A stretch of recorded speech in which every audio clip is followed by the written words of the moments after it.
Read and recorded by Kristen Luoma, greenkri.com. The Prince by Niccolo Machiavelli. Translated by W.K. Marriott. Chapters 1, 2, and 3.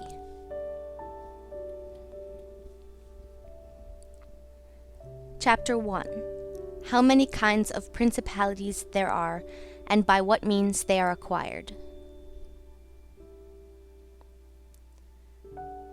All states, all powers that have held and hold rule over men, have been and are either republics or principalities.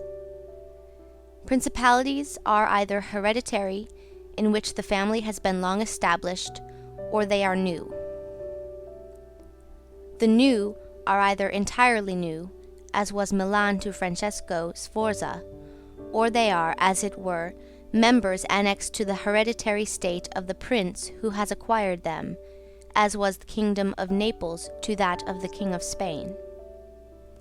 Such dominions, thus acquired, are either accustomed to live under a prince or to live in freedom, and are acquired either by the arms of the prince himself, or of others, or else by fortune or by ability.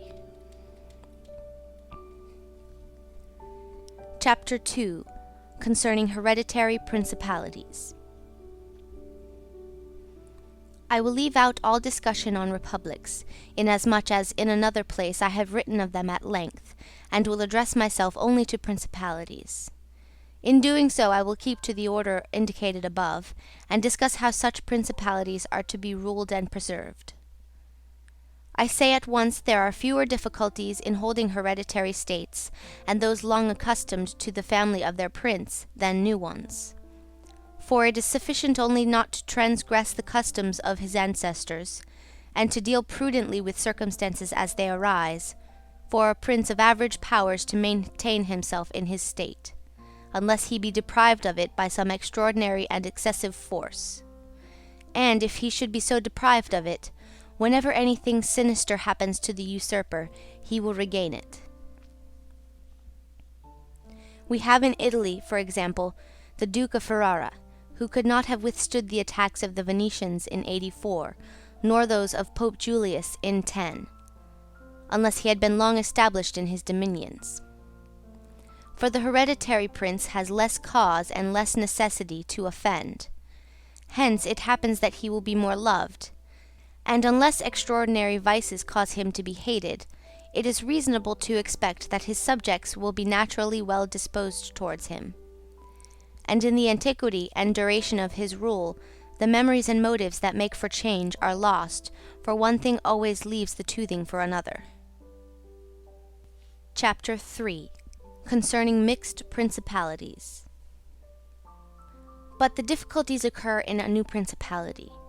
And firstly, if it be not entirely new, but is, as it were, a member of a state which, taken collectively, may be called composite, the changes arise chiefly from an inherent difficulty which there is in all new principalities.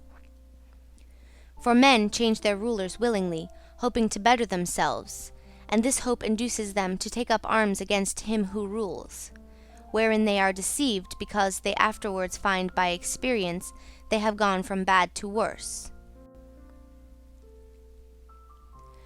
This follows also on another natural and common necessity, which always causes a new prince to burden those who have submitted to him with his soldiery, and with infinite other hardships which he must put on his new acquisition. In this way you have enemies in all those whom you have injured in seizing that principality, and you are not able to keep those friends who put you there because of your not being able to satisfy them in the way they expected, and you cannot take strong measures against them, feeling bound to them.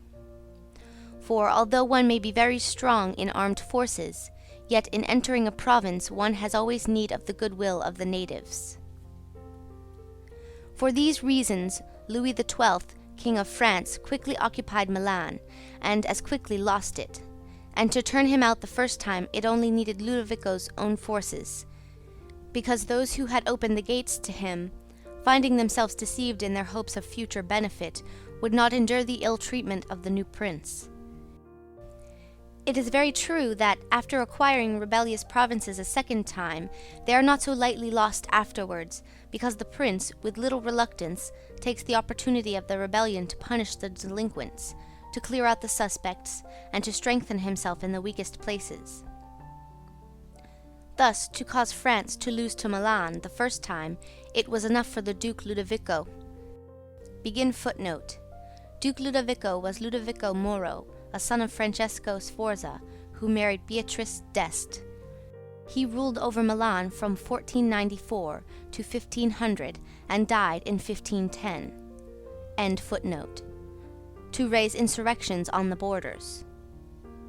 Thus, to cause France to lose Milan the first time, it was enough for Duke Ludovico to raise insurrections on the borders. But to cause him to lose it a second time was necessary to bring the whole world against him, and that his armies should be defeated and driven out of Italy, which followed from the causes above mentioned. Nevertheless, Milan was taken from France both the first and the second time. The general reasons for the first have been discussed. It remains to name those for the second, and to see what resources he had, and what anyone in his situation would have had for maintaining himself more securely in his acquisition than did the King of France. Now I say that those dominions which, when acquired, are added to an ancient state by him who acquires them, are either of the same country and language, or they are not. When they are, it is easier to hold them, especially when they have not been accustomed to self-government. And to hold them securely, it is enough to have destroyed the family of the prince who was ruling them.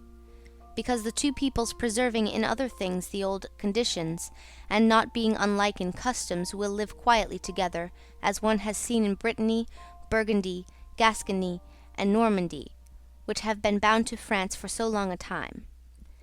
And although there may be some difference in language, nevertheless the customs are alike, and the people will easily be able to get on amongst themselves. He who has annexed them, if he wishes to hold them, has only to bear in mind two considerations. The one, that the family of their former lord is extinguished.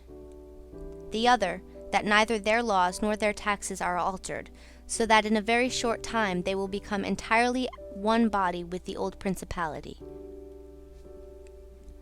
But when states are acquired in a country differing in language, customs, or laws, there are difficulties, and good fortune and great energy are needed to hold them, and one of the greatest and most real helps would be that he who has acquired them should go and reside there.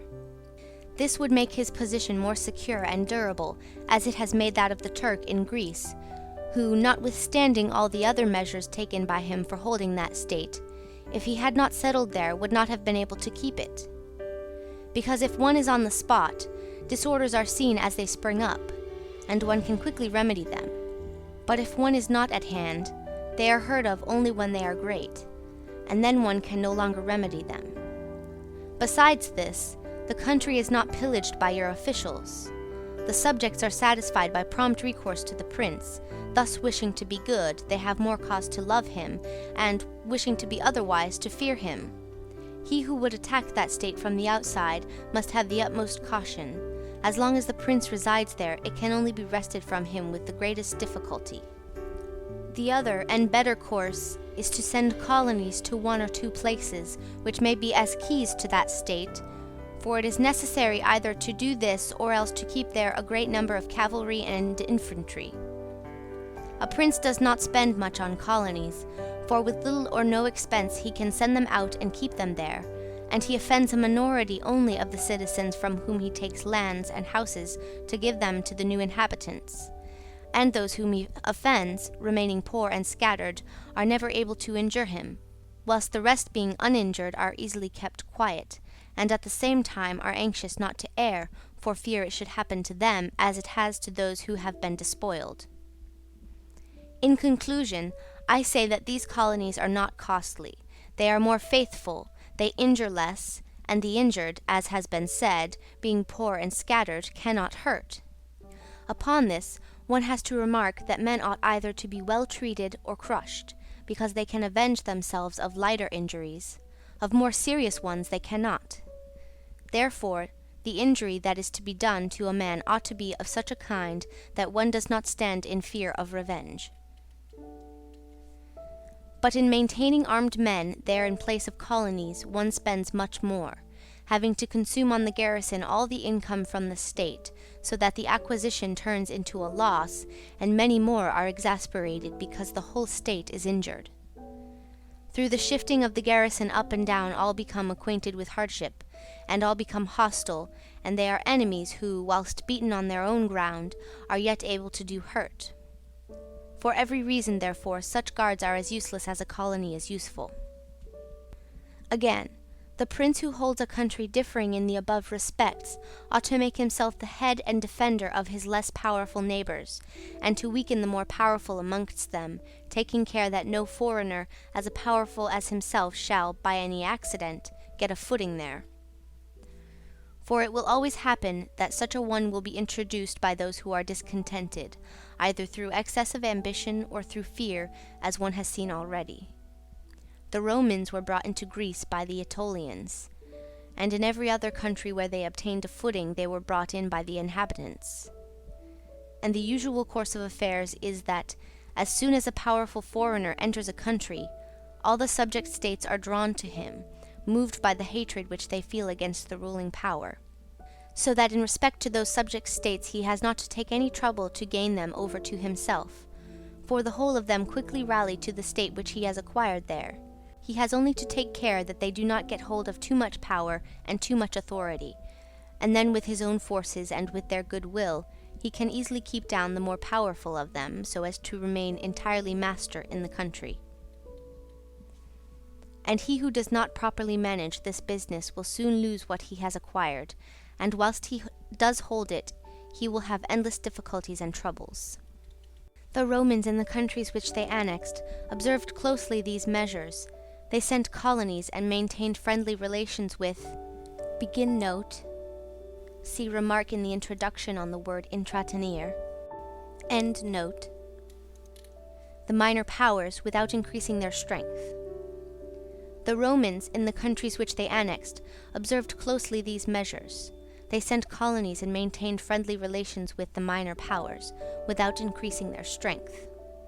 They kept down the greater, and did not allow any strong foreign powers to gain authority. Greece appears to me sufficient for an example. The Achaeans, the Aetolians, were kept friendly by them. The kingdom of Macedonia was humbled. Antiochus was driven out. Yet the merits of the Achaeans and Aetolians never secured for them permission to increase their power, nor did the persuasions of Philip ever induce the Romans to be his friends without first humbling him, nor did the influence of Antiochus make them agree that he should retain any lordship over the country. Because the Romans did in these instances what all prudent princes ought to do, who have to regard not only present troubles, but also future ones for which they must prepare with every energy, because when foreseen, it is easy to remedy them. But if you wait until they approach, the medicine is no longer in time, because the malady has become incurable. For it happens in this, as the physicians say it happens in hectic fever, that in the beginning of the malady it is easy to cure, but difficult to detect. But in the course of time, not having been either detected or treated in the beginning, it becomes easy to detect, but difficult to cure. This happens in affairs of state, for when the evils that arise have been foreseen, which it is only given to a wise man to see, they can be quickly redressed, but when, though not having been foreseen, they have been permitted to grow in a way that every one can see them, there is no longer a remedy. Therefore the Romans, foreseeing troubles, dealt with them at once, and even to avoid a war, would not let them come to a head, for they knew that war is not to be avoided, but is only to be put off to the advantage of others. Moreover, they wished to fight with Philip and Antiochus in Greece, so as not to have to do it in Italy. They could have avoided both, but this they did not wish, nor did that ever please them which is for ever in the mouths of the wise ones of our time.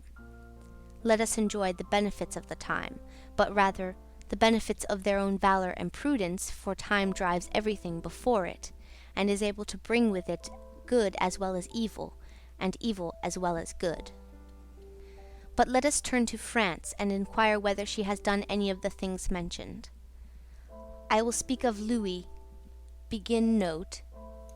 Louis VII, King of France, the father of the people, born 1462, died 1515, end note.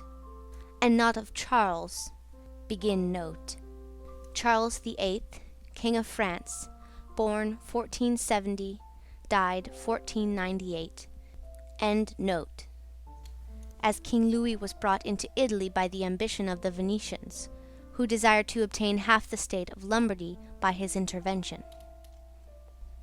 I will speak of Louis, and not of Charles, as the one whose conduct is the better to be observed, he having possession of Italy for the longest period. And you will see that he has done the opposite to those things which ought to be done to retain a state composed of diverse elements. King Louis was brought into Italy by the ambition of the Venetians, who desired to obtain half the state of Lombardy by his intervention. I will not blame the course taken by the king, because wishing to get a foothold in Italy, and having no friends there, seeing rather that every door was shut to him owing to the conduct of Charles, he was forced to accept those friendships which he could get, and he would have succeeded very quickly in his design if in other matters he had not made some mistakes. The king, however, having acquired Lombardy, regained at once the authority which Charles had lost. Genoa yielded, the Florentines became his friends, the Marquess of Mantua, the Duke of Ferrara, the Bentivogli, my Lady of Forli, the Lords of Faenza, of Pesaro, of Rimini, of Camerino, of Piombino, the Lucchese, the Pisans, the Sienese. Everybody made advances to him to become his friend. Then could the Venetians realize the rashness of the course taken by them, which, in order that they might secure 2 towns in Lombardy, had made the king master of 2/3 of Italy. Let anyone now consider with what little difficulty the king could have maintained his position in Italy had he observed the rules above laid down, and kept all his friends secure and protected.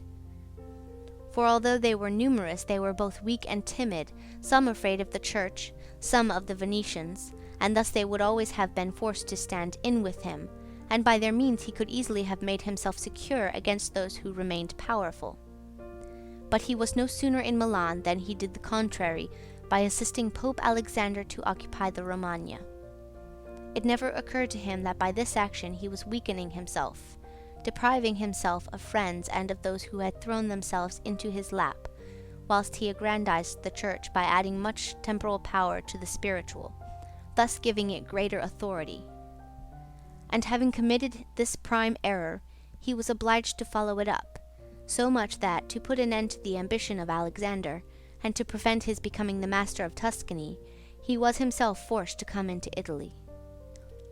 And as if it were not enough to have aggrandized the church, and deprived himself of friends, he, wishing to have the kingdom of Naples, divided it with the king of Spain, and where he was the prime arbiter in Italy he takes an associate, so that the ambitious of that country and the malcontents of his own should have somewhere to shelter.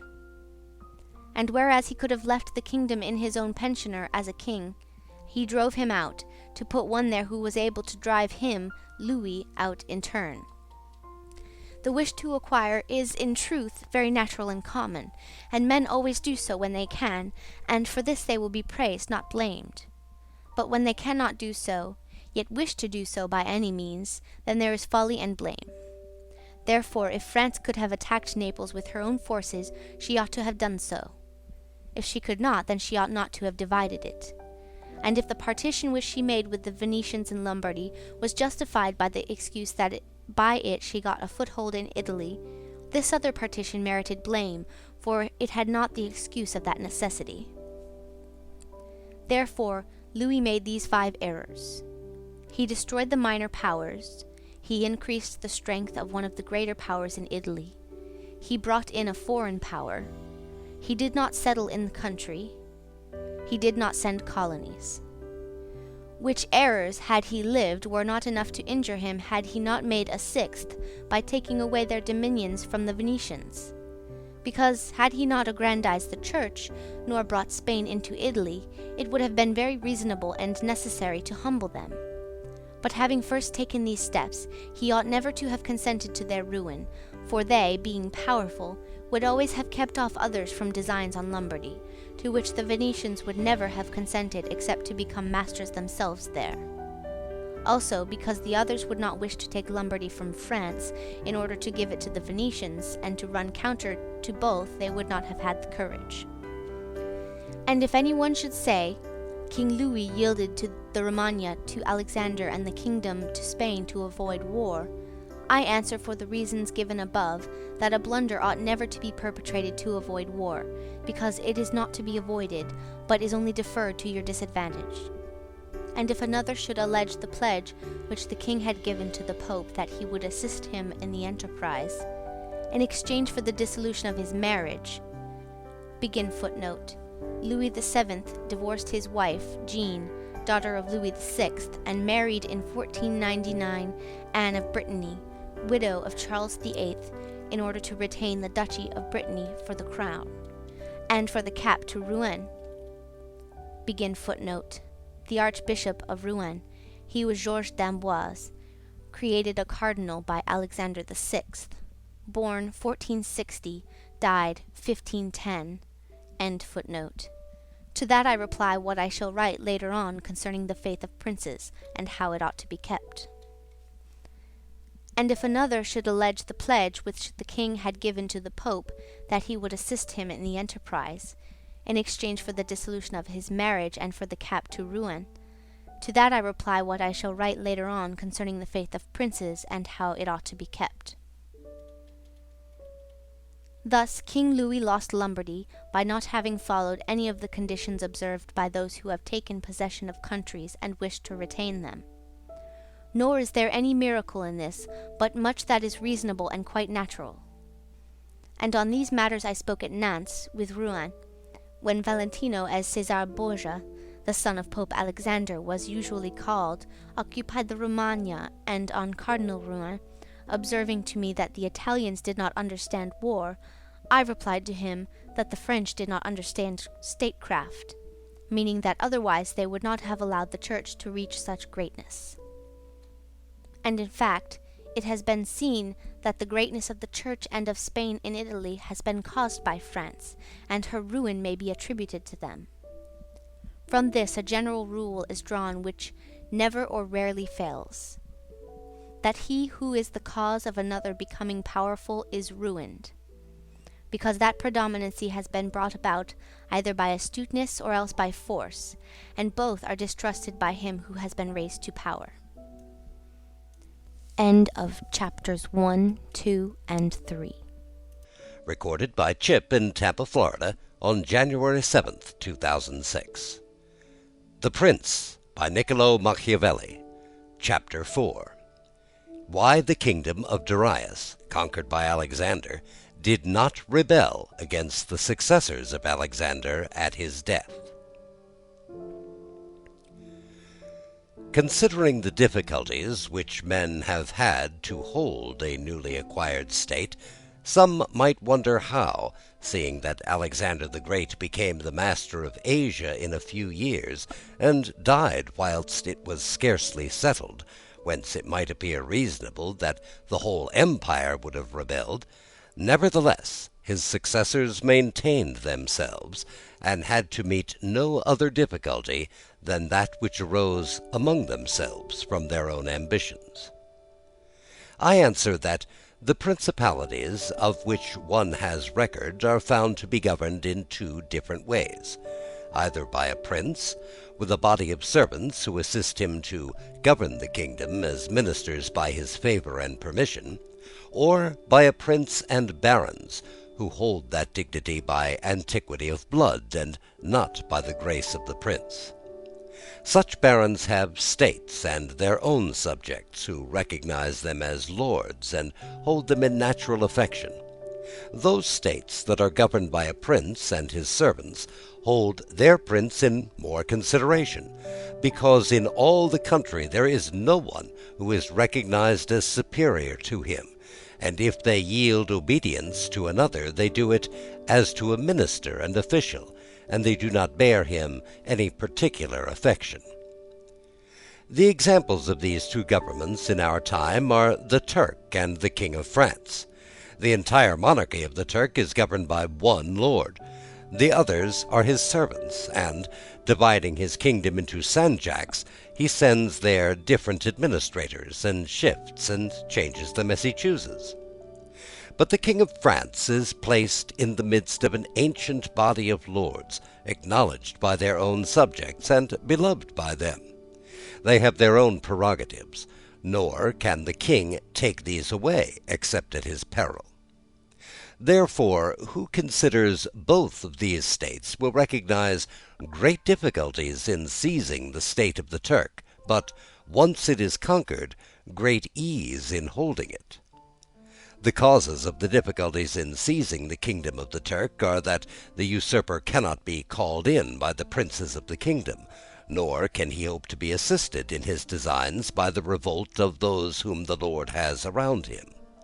This arises from the reasons given above, for his ministers, being all slaves and bondmen, can only be corrupted with great difficulty, and one can expect little advantage from them, when they have been corrupted, as they do not carry the people with them, for the reasons assigned. Hence, he who attacks the Turk must bear in mind that he will find him united, and he will have to rely more on his own strength than on the revolt of others.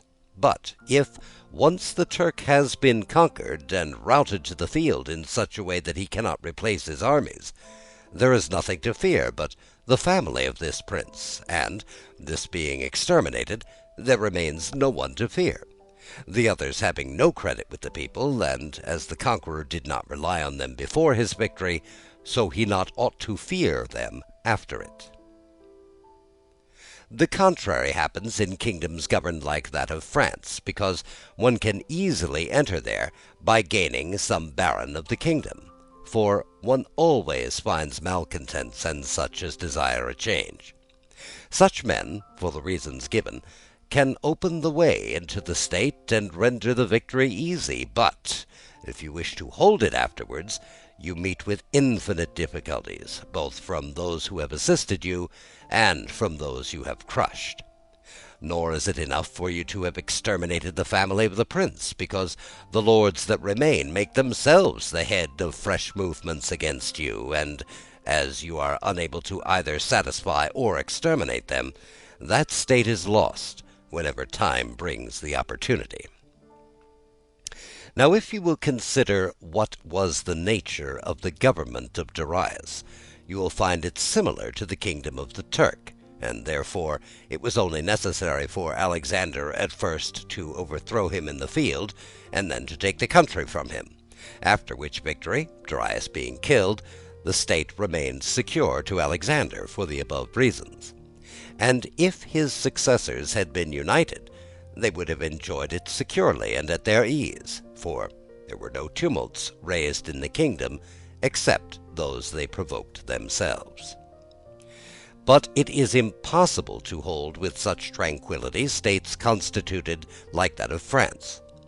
Hence arose those frequent rebellions against the Romans in Spain, France, and Greece, owing to the many principalities there were in these states, of which, as long as the memory of them endured, the Romans always held an insecure possession.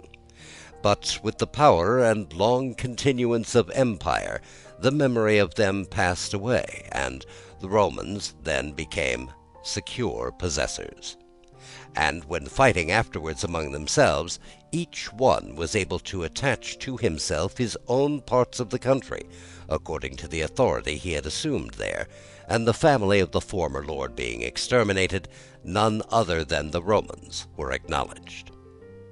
When these things are remembered, no one will marvel at the ease with which Alexander held the empire of Asia, or at the difficulties which others have had to keep an acquisition, such as Pyrrhus and many more. This is not occasioned by the little or abundance of ability in the conqueror, but by the want of uniformity in the subject state.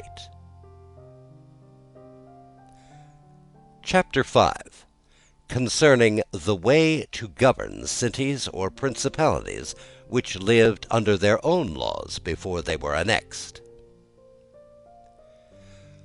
Whenever those states which have been acquired as stated have been accustomed to live under their own laws and in freedom, there are three courses for those who wish to hold them. The first is to ruin them. The next is to reside there in person. The third is to permit them to live under their own laws, drawing a tribute and establishing within it an oligarchy which will keep it friendly to you.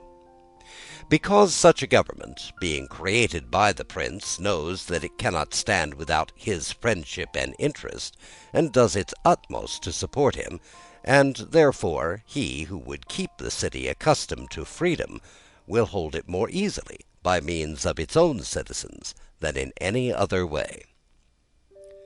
There are, for example, the Spartans and the Romans. The Spartans held Athens and Thebes, establishing there an oligarchy. Nevertheless, they lost them. The Romans, in order to hold Capua, Carthage, and Numatia, dismantled them and did not lose them. They wished to hold Greece as the Spartans held it, making it free and permitting its laws, and did not succeed. So to hold it were compelled to dismantle many cities in the country, for in truth there is no safe way to retain them otherwise than by ruining them. And he who becomes master of a city accustomed to freedom and does not destroy it, may expect to be destroyed by it. For in rebellion it has always the watchword of liberty and the ancient privileges as a rallying point, which neither time nor benefits will ever cause it to forget. And whatever you may do or provide against, they never forget that name or their privileges, unless they are disunited or dispersed. But at every chance they immediately rally to them, as Pisa after the 100 years she had been held in bondage by the Florentines. But when cities or countries are accustomed to live under a prince and his family is exterminated, they, being on the one hand accustomed to obey him, and on the other hand not having the old prince, cannot agree in making one from among themselves, and they do not know how to govern themselves. For this reason they are very slow to take up arms, and a prince can gain them to himself and secure them much more easily. But in republics there is more vitality, greater hatred, and more desire for vengeance, which will never permit them to allow the memory of their former liberty to rest, so that the safest way is to destroy them or to reside there.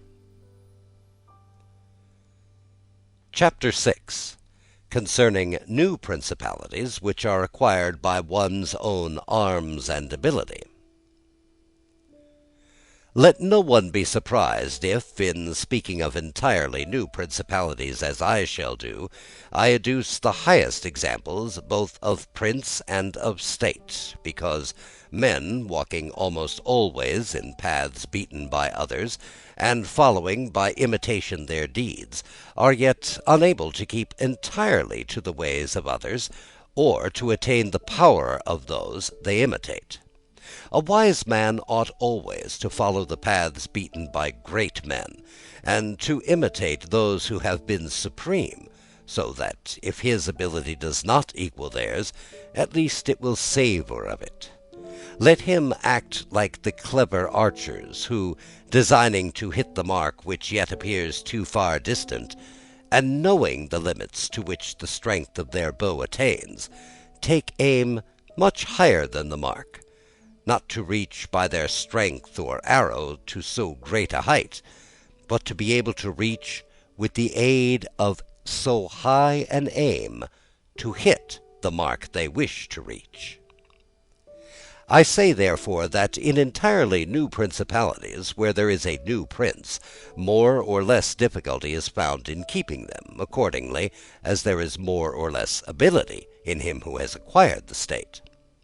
Now, as the fact of becoming a prince from a private station presupposes either ability or fortune, it is clear that one or other of these things will mitigate in some degree many difficulties. Nevertheless, he who has relied least on fortune is established the strongest. Further, it facilitates matters when the prince, having no other state, is compelled to reside there in person. But to come to those who by their own ability, and not through fortune, have risen to be princes, I may say that Moses, Cyrus, Romulus, Theseus, and such the like, are the most excellent examples. And although one may not discuss Moses, he having been a mere executor of the will of God, yet he ought to be admired, if only for that favour which made him worthy to speak with God. But in considering Cyrus and others who have acquired or founded kingdoms, all will be found admirable, and if their particular deeds and conduct shall be considered, they will not be found inferior to those of Moses, although he had so great a preceptor. And in examining their actions and lives, one cannot see that they owed anything to fortune beyond opportunity, which brought them the material to mould into the form which seemed best to them. Without that opportunity, their powers of mind would have been extinguished, and without those powers, the opportunity would have come in vain. It was necessary, therefore, to Moses that he should find the people of Israel in Egypt enslaved and oppressed by the Egyptians, in order that they should be disposed to follow him, so as to be delivered out of bondage. It was necessary that Romulus should not remain in Alba, and that he should be abandoned at his birth, in order that he should become king of Rome and founder of the fatherland. It was necessary that Cyrus should find the Persians discontented with the government of the Medes, and the Medes soft and effeminate through their long peace. Theseus could not have shown his ability had he not found the Athenians dispersed. These opportunities, therefore, made those men fortunate, and their high ability enabled them to recognize the opportunity whereby their country was ennobled and made famous. Those who by valorous ways become princes, like these men, acquire a principality with difficulty, but they keep it with ease. The difficulties they have in acquiring it rise in part from the new rules and methods which they are forced to introduce to establish their government and its security. And it ought to be remembered that there is nothing more difficult to take in hand, more perilous to conduct, or more uncertain in its success, than to take the lead in the introduction of a new order of things. Because the innovator has for enemies all those who have done well under the old conditions, and lukewarm defenders in those who may do well under the new.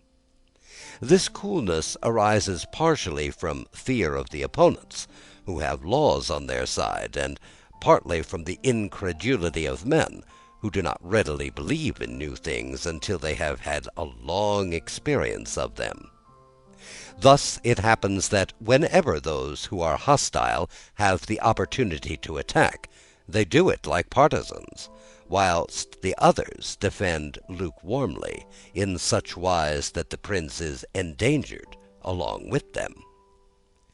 It is necessary, therefore, if we desire to discuss this matter thoroughly, to inquire whether these innovators can rely on themselves, or have to depend on others.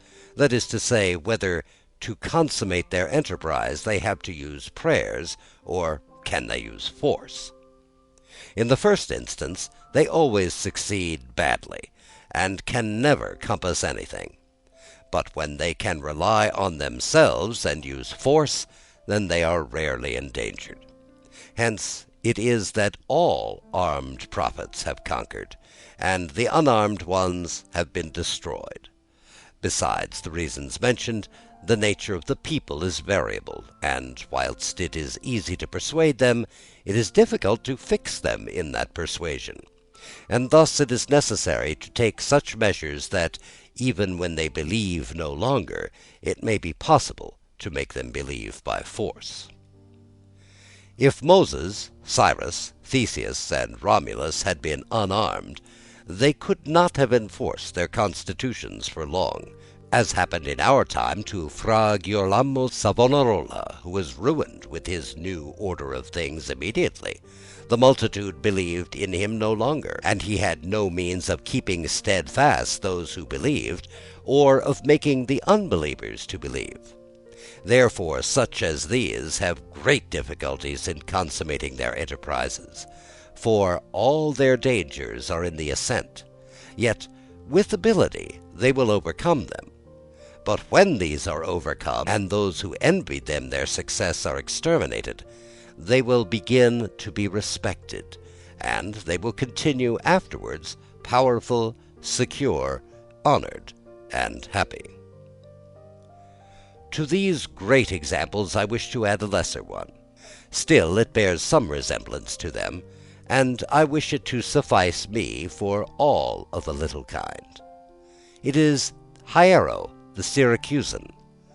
The man rose from a private station to be the Prince of Syracuse, nor did he either owe anything to fortune but opportunity, for the Syracusans, being oppressed, chose him for their captain. Afterwards he was rewarded by being made their prince. He was of so great ability, even as a private citizen, that one who writes of him says he wanted nothing but a kingdom to be a king. This man abolished the old soldiery, organized the new, gave up old alliances, made new ones, and, as he had his own soldiers and allies, on such foundations he was able to build any edifice. Thus, whilst he had endured much trouble in acquiring, he had but little in keeping. End of chapter 6. Recorded by Gesine. The Prince by Niccolo Machiavelli. Translated by W. K. Marriott. Chapters 7 and 8. Chapter 7. Concerning new principalities, which are acquired either by the arms of others or by good fortune.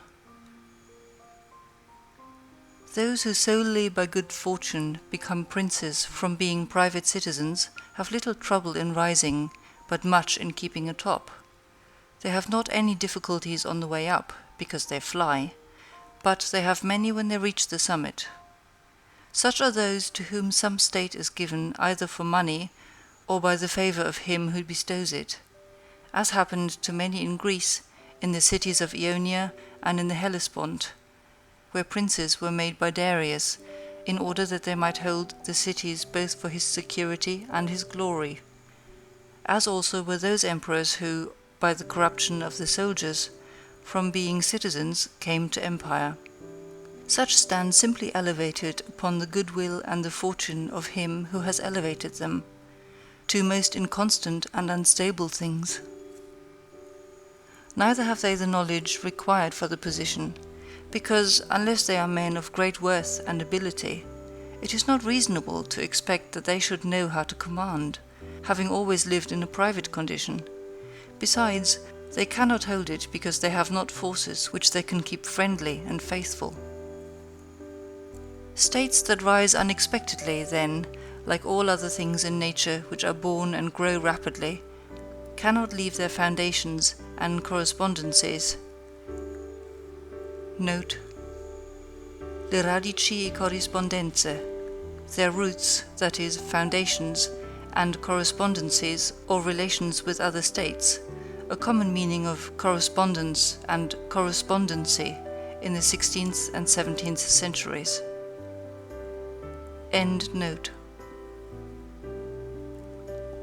Cannot leave their foundations and correspondences fixed in such a way that the first storm will not overthrow them, unless, as is said, those who unexpectedly become princes are men of so much ability that they know they have to be prepared at once to hold that which fortune has thrown into their laps, and that these foundations, which others have laid before they became princes, they must lay afterwards.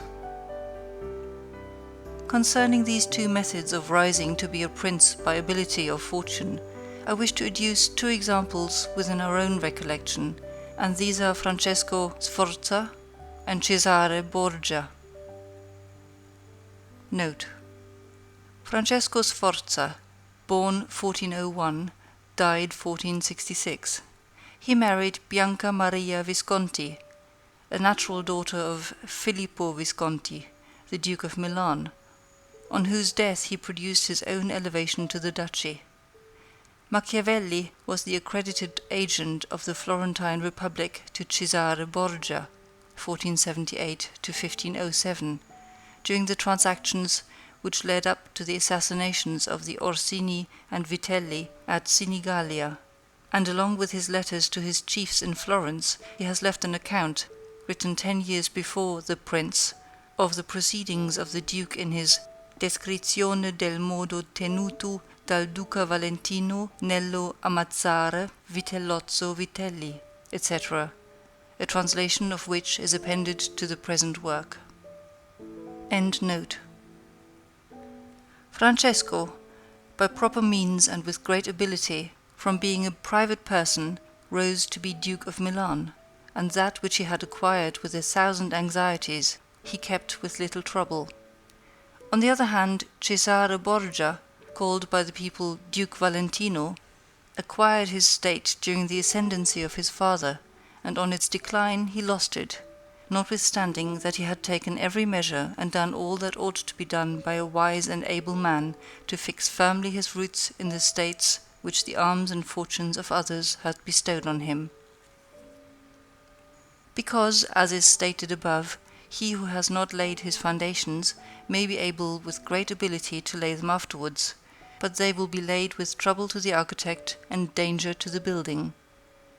If, therefore, all the steps taken by the Duke be considered, it will be seen that he laid solid foundations for his future power, and I do not consider it superfluous to discuss them, because I do not know what better precepts to give a new prince than the example of his actions, and if his dispositions were of no avail, that was not his fault, but the extraordinary and extreme malignity of fortune. Alexander VI, in wishing to aggrandize the Duke, his son, had many immediate and prospective difficulties. Firstly, he did not see his way to make him master of any state that was not a state of the Church. And if he was willing to rob the Church, he knew that the Duke of Milan and the Venetians would not consent, because Faenza and Rimini were already under the protection of the Venetians. Besides, he saw the arms of Italy, especially those by which he might have been assisted, in hands that would fear the aggrandizement of the Pope, namely the Orsini and Colonnesi and their following. It behoved him, therefore, to upset this state of affairs and embroil the powers, so as to make himself securely master of part of their states. This was easy for him to do, because he found the Venetians, moved by other reasons, inclined to bring back the French into Italy. He would not only oppose this, but he would render it more easy by dissolving the former marriage of King Louis. Therefore the king came into Italy with the assistance of the Venetians and the consent of Alexander. He was no sooner in Milan than the Pope had soldiers from him for the attempt on the Romagna, which yielded to him the reputation of the king. The Duke, therefore, having acquired the Romagna and beaten the Colonnesi, while wishing to hold that and to advance further, was hindered by two things. The one, his forces did not appear loyal to him; the other, the goodwill of France. That is to say, he feared that the forces of the Orsini which he was using would not stand to him, that not only might they hinder him from winning more, but might themselves seize what he had won, and that the king might also do the same. Of the Orsini he had a warning when, after taking Faenza and attacking Bologna, he saw them go very unwillingly to that attack. And as to the king, he learned his mind when he himself, after taking the duchy of Urbino, attacked Tuscany, and the king made him desist from that undertaking. Hence the Duke decided to depend no more upon the arms and the luck of others. For the first thing, he weakened the Orsini and Colonnesi parties in Rome, by gaining to himself all their adherents who were gentlemen, making them his gentlemen, giving them good pay, and, according to their rank, honoring them with office and command in such a way that in a few months all attachment to the factions was destroyed and turned entirely to the duke. After this he awaited an opportunity to crush the Orsini, having scattered the adherents of the Colonna house.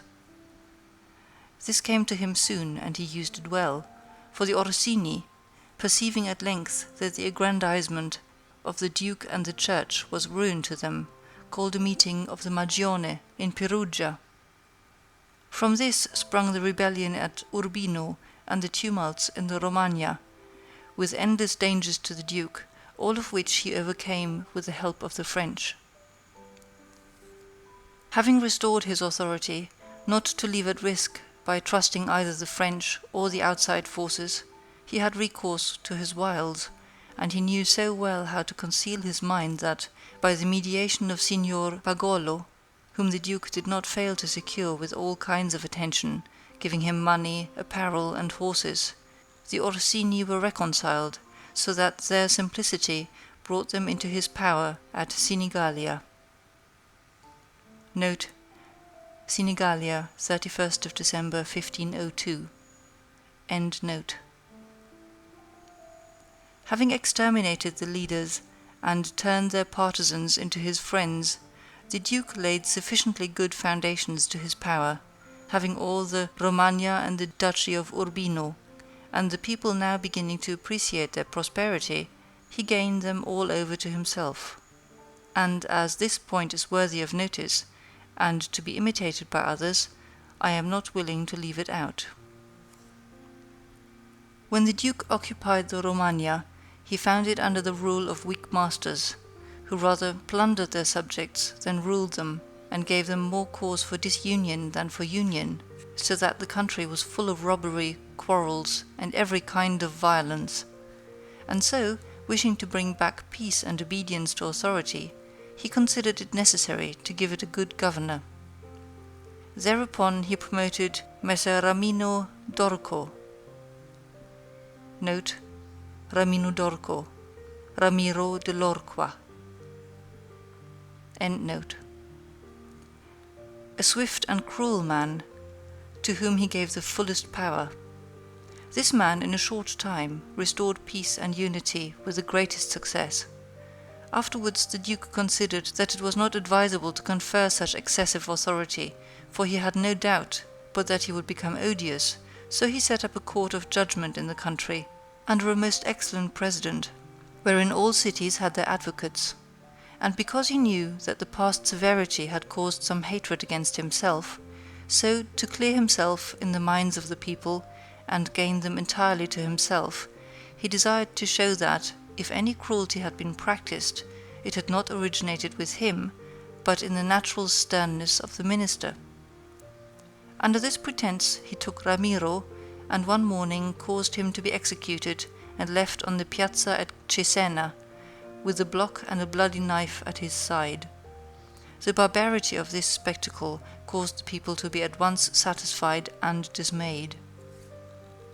But let us return whence we started.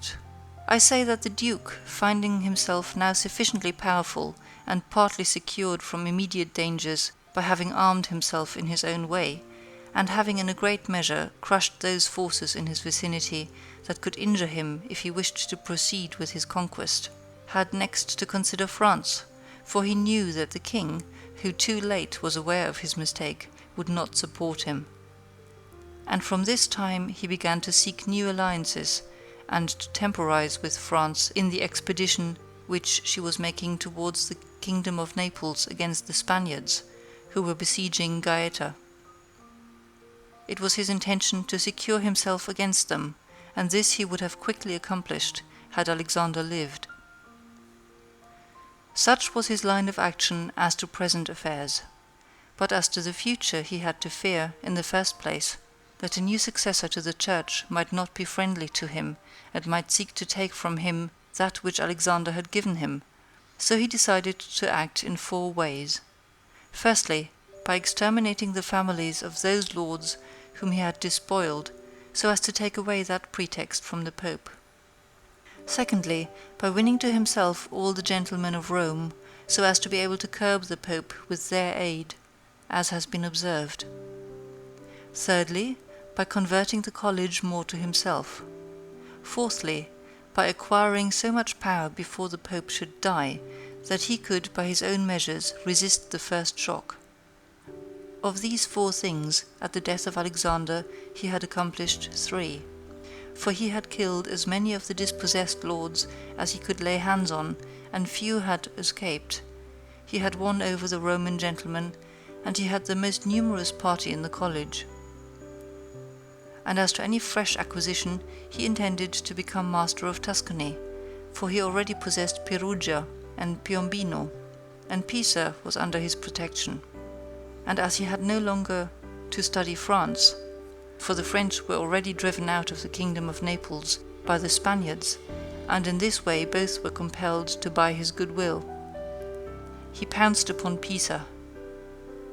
After this, Lucca and Siena yielded at once, partly through hatred and partly through fear of the Florentines, and the Florentines would have had no remedy had he continued to prosper, as he was prospering the year that Alexander died, for he had acquired so much power and reputation that he would have stood by himself, and no longer have depended on the luck and the forces of others, but solely on his own power and ability. But Alexander died 5 years after he had first drawn the sword. He left the duke with the state of Romagna alone consolidated, with the rest in the air, between 2 most powerful hostile armies, and sick unto death. Yet there were in the duke such boldness and ability, and he knew so well how men are to be won or lost, and so firm were the foundations which in so short a time he had laid, that if he had not had those armies on his back, or if he had been in good health, he would have overcome all difficulties. And it is seen that his foundations were good, for the Romagna awaited him for more than a month.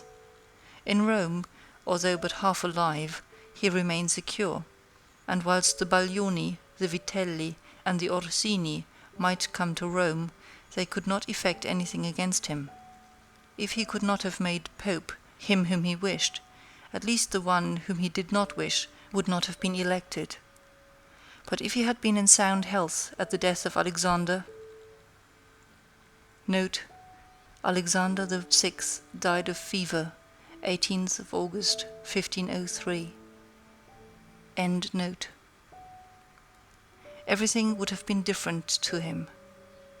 On the day that Julius II, note, Julius II was Giuliano della Rovere, Cardinal of San Pietro ad Vincula, born 1443, died 1513.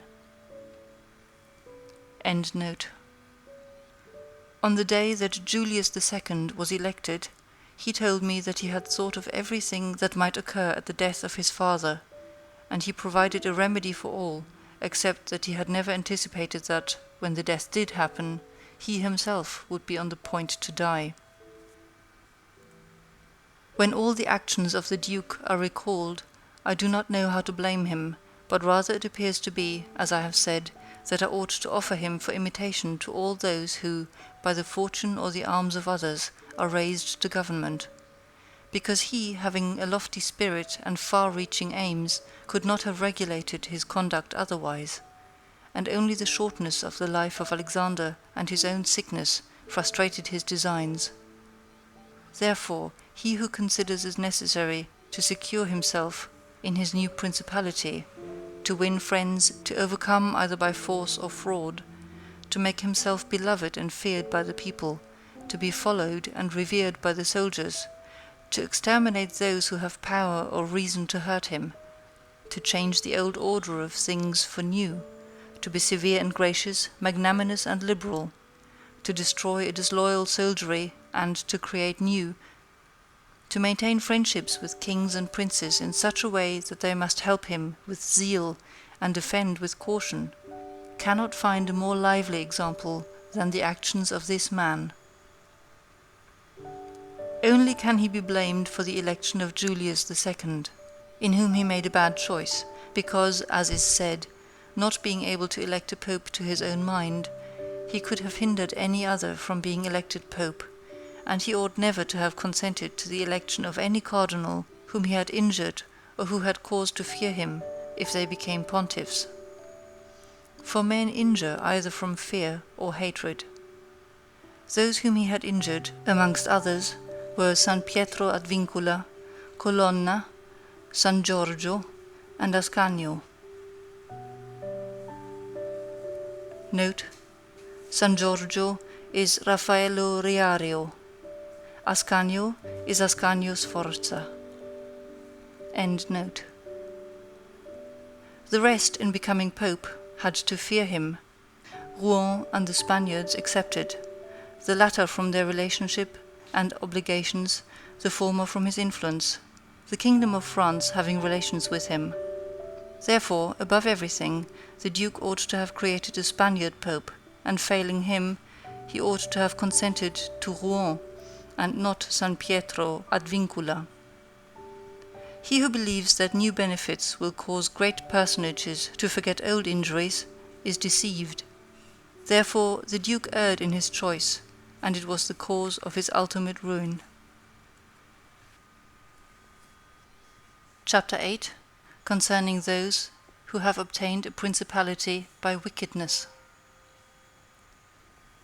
Although a prince may rise from a private station in two ways, neither of which can be entirely attributed to fortune or genius, yet it is manifest to me that I must not be silent on them, although one could be more copiously treated when I discuss republics.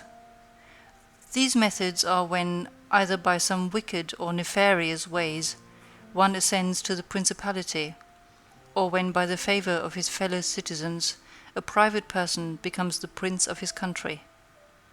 And speaking of the first method, it will be illustrated by two examples, one ancient, the other modern, and without entering further into the subject, I consider these two examples will suffice those who may be compelled to follow them.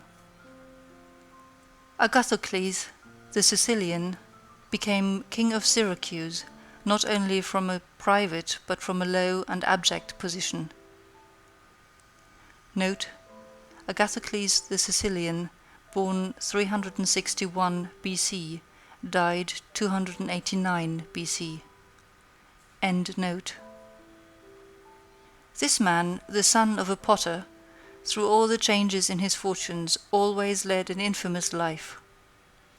Nevertheless, he accompanied his infamies with so much ability of mind and body, that having devoted himself to the military profession, he rose through its ranks to be praetor of Syracuse.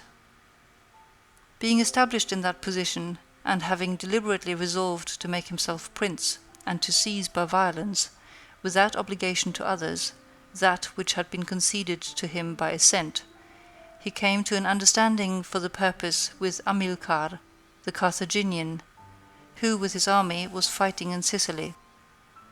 One morning he assembled the people and the Senate of Syracuse, as if he had to discuss with them things relating to the Republic, and at a given signal the soldiers killed all the senators and the richest of the people. These dead, he seized and held the princedom of that city without any civil commotion. And although he was twice routed by the Carthaginians and ultimately besieged, yet not only was he able to defend his city, but leaving part of his men for its defense, with the others he attacked Africa, and in a short time raised the siege of Syracuse.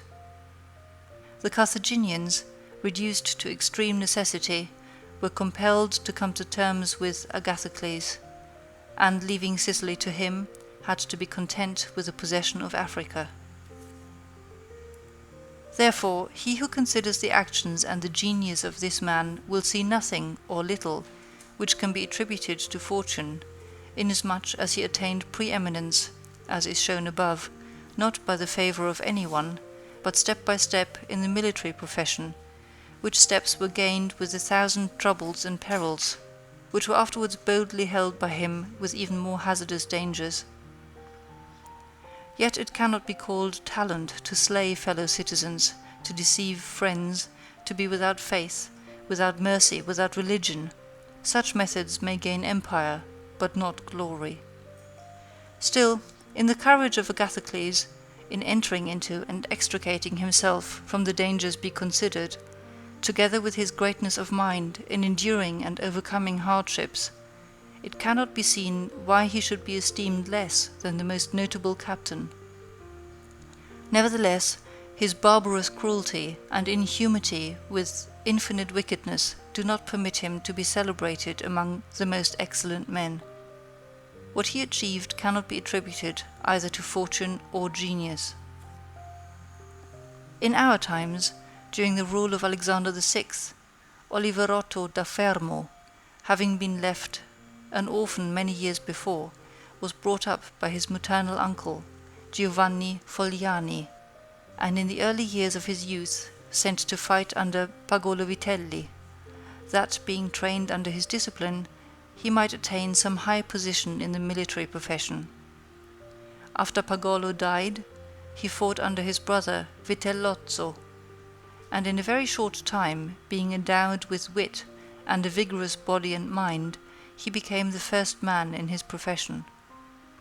But it appearing a paltry thing to serve under others, he resolved, with the aid of some citizens of Fermo, to whom the slavery of their country was dearer than its liberty, and with the help of the Vitelleschi, to seize Fermo. So he wrote to Giovanni Fogliani that, having been away from home for many years, he wished to visit him and his city, and in some measure to look upon his patrimony. And although he had not labored to acquire anything except honor, yet in order that the citizens should see he had not spent his time in vain, he desired to come honorably, so would be accompanied by 100 horsemen, his friends and retainers. And he entreated Giovanni to arrange that he should be received honorably by the Fermians, all of which would be not only to his honor, but also to that of Giovanni himself, who had brought him up. Giovanni, therefore, did not fail in any attentions due to his nephew, and he caused him to be honorably received by the Fermians, and he lodged him in his own house, where, having passed some days, and having arranged what was necessary for his wicked designs, Oliverotto gave a solemn banquet to which he invited Giovanni Fogliani and the chiefs of Fermo.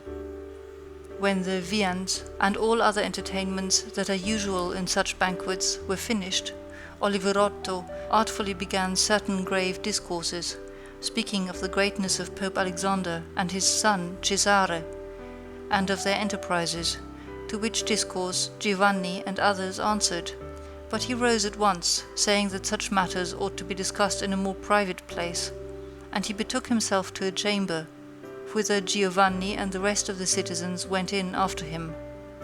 No sooner were they seated than soldiers issued from secret places and slaughtered Giovanni and the rest. After these murders, Oliverotto, mounted on horseback, rode up and down the town and besieged the chief magistrate of the place, so that in fear the people were forced to obey him and to form a government, of which he made himself the prince. He killed all the malcontents which were able to injure him, and strengthened himself with new civil and military ordinances, in such a way that in the year during which he held the principality, not only was he secure in the city of Fermo, but he had become formidable to all his neighbors, and his destruction would have been as difficult as that of Agathocles if he had not allowed himself to be overreached by Cesare Borgia, who took him with the Orsini and Vitelli at Sinigalia, as was stated above. Thus 1 year after which he had committed this parricide, he was strangled, together with Vitellozzo, whom he had made his leader in valor and wickedness. Some may wonder how it can happen that Agathocles and his like, after infinite treacheries and cruelties, should live for long secure in his country, and defend himself from external enemies, and never be conspired against by his own citizens, seeing that many others, by means of cruelty, have never been able, even in peaceful times, to hold the state, still less in the doubtful times of war. I believe that this follows from severities. Note: Mr. Bird suggests that this word probably comes near the modern equivalent of Machiavelli's thought when he speaks of crudeltà, rather than the more obvious cruelties. End note. I believe that this follows from severities being badly or properly used. Those may be called properly used if of evil it is possible to speak well, that are applied in one blow and are necessary to one's security, and that are not persisted in afterwards, unless they can be turned to the advantage of the subjects. The badly employed are those which, notwithstanding they may be few in the commencement, multiply with time rather than decrease. Those who practice the first system are able, by aid of God or man, to mitigate in some degree their rule, as Agathocles did. It is impossible for those who follow the other to maintain themselves. Hence it is to be remarked that, in seizing a state, the usurper ought to examine closely into all those injuries which it is necessary for him to inflict, and to do them all at one stroke, so as not to have to repeat them daily, and thus by not unsettling men he will be able to reassure them and win them to himself by benefits. He who does otherwise, either from timidity or evil advice, is always compelled to keep the knife in his hand. Neither can he rely on his subjects, nor can they attach themselves to him, owing to their continued and repeated wrongs. For injuries ought to be done all at one time, so that, being tasted less, they offend less. Benefits ought to be given little by little, so that the flavour of them may last longer. And above all things, a prince ought to live amongst his people in such a way that no unexpected circumstances, whether of good or evil, shall make him change. Because if the necessity for this comes in troubled times, you are too late for harsh measures, and mild ones will not help you, for they will be considered as forced from you, and no one will be under any obligation to you for them. End of chapters 7 and 8. Read by Gesine in Valletta, May 2006.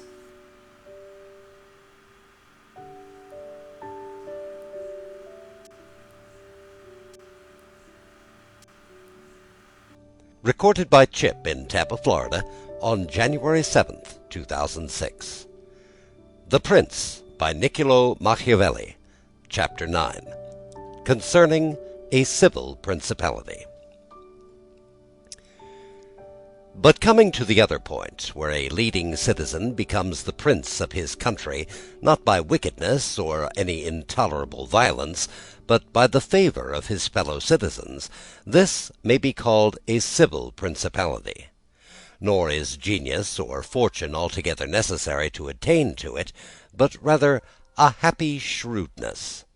I say, then, that such a principality is obtained either by the favour of the people or by the favour of the nobles, because in all cities these two distinct parties are found, and from this it arises that the people do not wish to be ruled nor oppressed by the nobles, and the nobles wish to rule and oppress the people, and from these two opposite desires there arises in cities one of three results: either a principality, self-government, or anarchy. A principality is created either by the people or by the nobles, accordingly as one or the other of them has the opportunity. For the nobles, seeing they cannot withstand the people, begin to cry up the reputation of one of themselves, and they make him a prince, so that under his shadow they can give vent to their ambitions. The people, finding they cannot resist the nobles, also cry up the reputation of one of themselves, and make him a prince, so as to be defended by his authority. He who obtains sovereignty by the assistance of the nobles maintains himself with more difficulty than he who comes to it by the aid of the people, because the former finds himself with many around him who consider themselves his equals, and because of this he can neither rule nor manage them to his liking. But he who reaches sovereignty by popular favour finds himself alone, and has none around him, or few, who are not prepared to obey him. Besides this, one cannot by fair dealing and without injury to others satisfy the nobles, but you can satisfy the people, for their object is more righteous than that of the nobles, the latter wishing to oppress, while the former only desire not to be oppressed. It is to be added that a prince can never secure himself against a hostile people because of their being too many, whilst from the nobles he can secure himself, as they are few in number. The worst that a prince may expect from a hostile people is to be abandoned by them, but from hostile nobles he has not only to fear abandonment, but also that they will rise against him, for they, being in these affairs more far-seeing and astute, always come forward in time to save themselves, and to obtain favours from him whom they expect to prevail. Further, the prince is compelled to live always with the same people, but he can do well without the same nobles, being able to make and unmake them daily, and to give or take away authority when it pleases him. Therefore, to make this point clearer, I say that the nobles ought to be looked at mainly in two ways. That is to say, they either shape their course in such a way as binds them entirely to your fortune, or they do not. Those who do so bind themselves, and are not rapacious, ought to be honoured and loved. Those who do not bind themselves may be dealt with in two ways.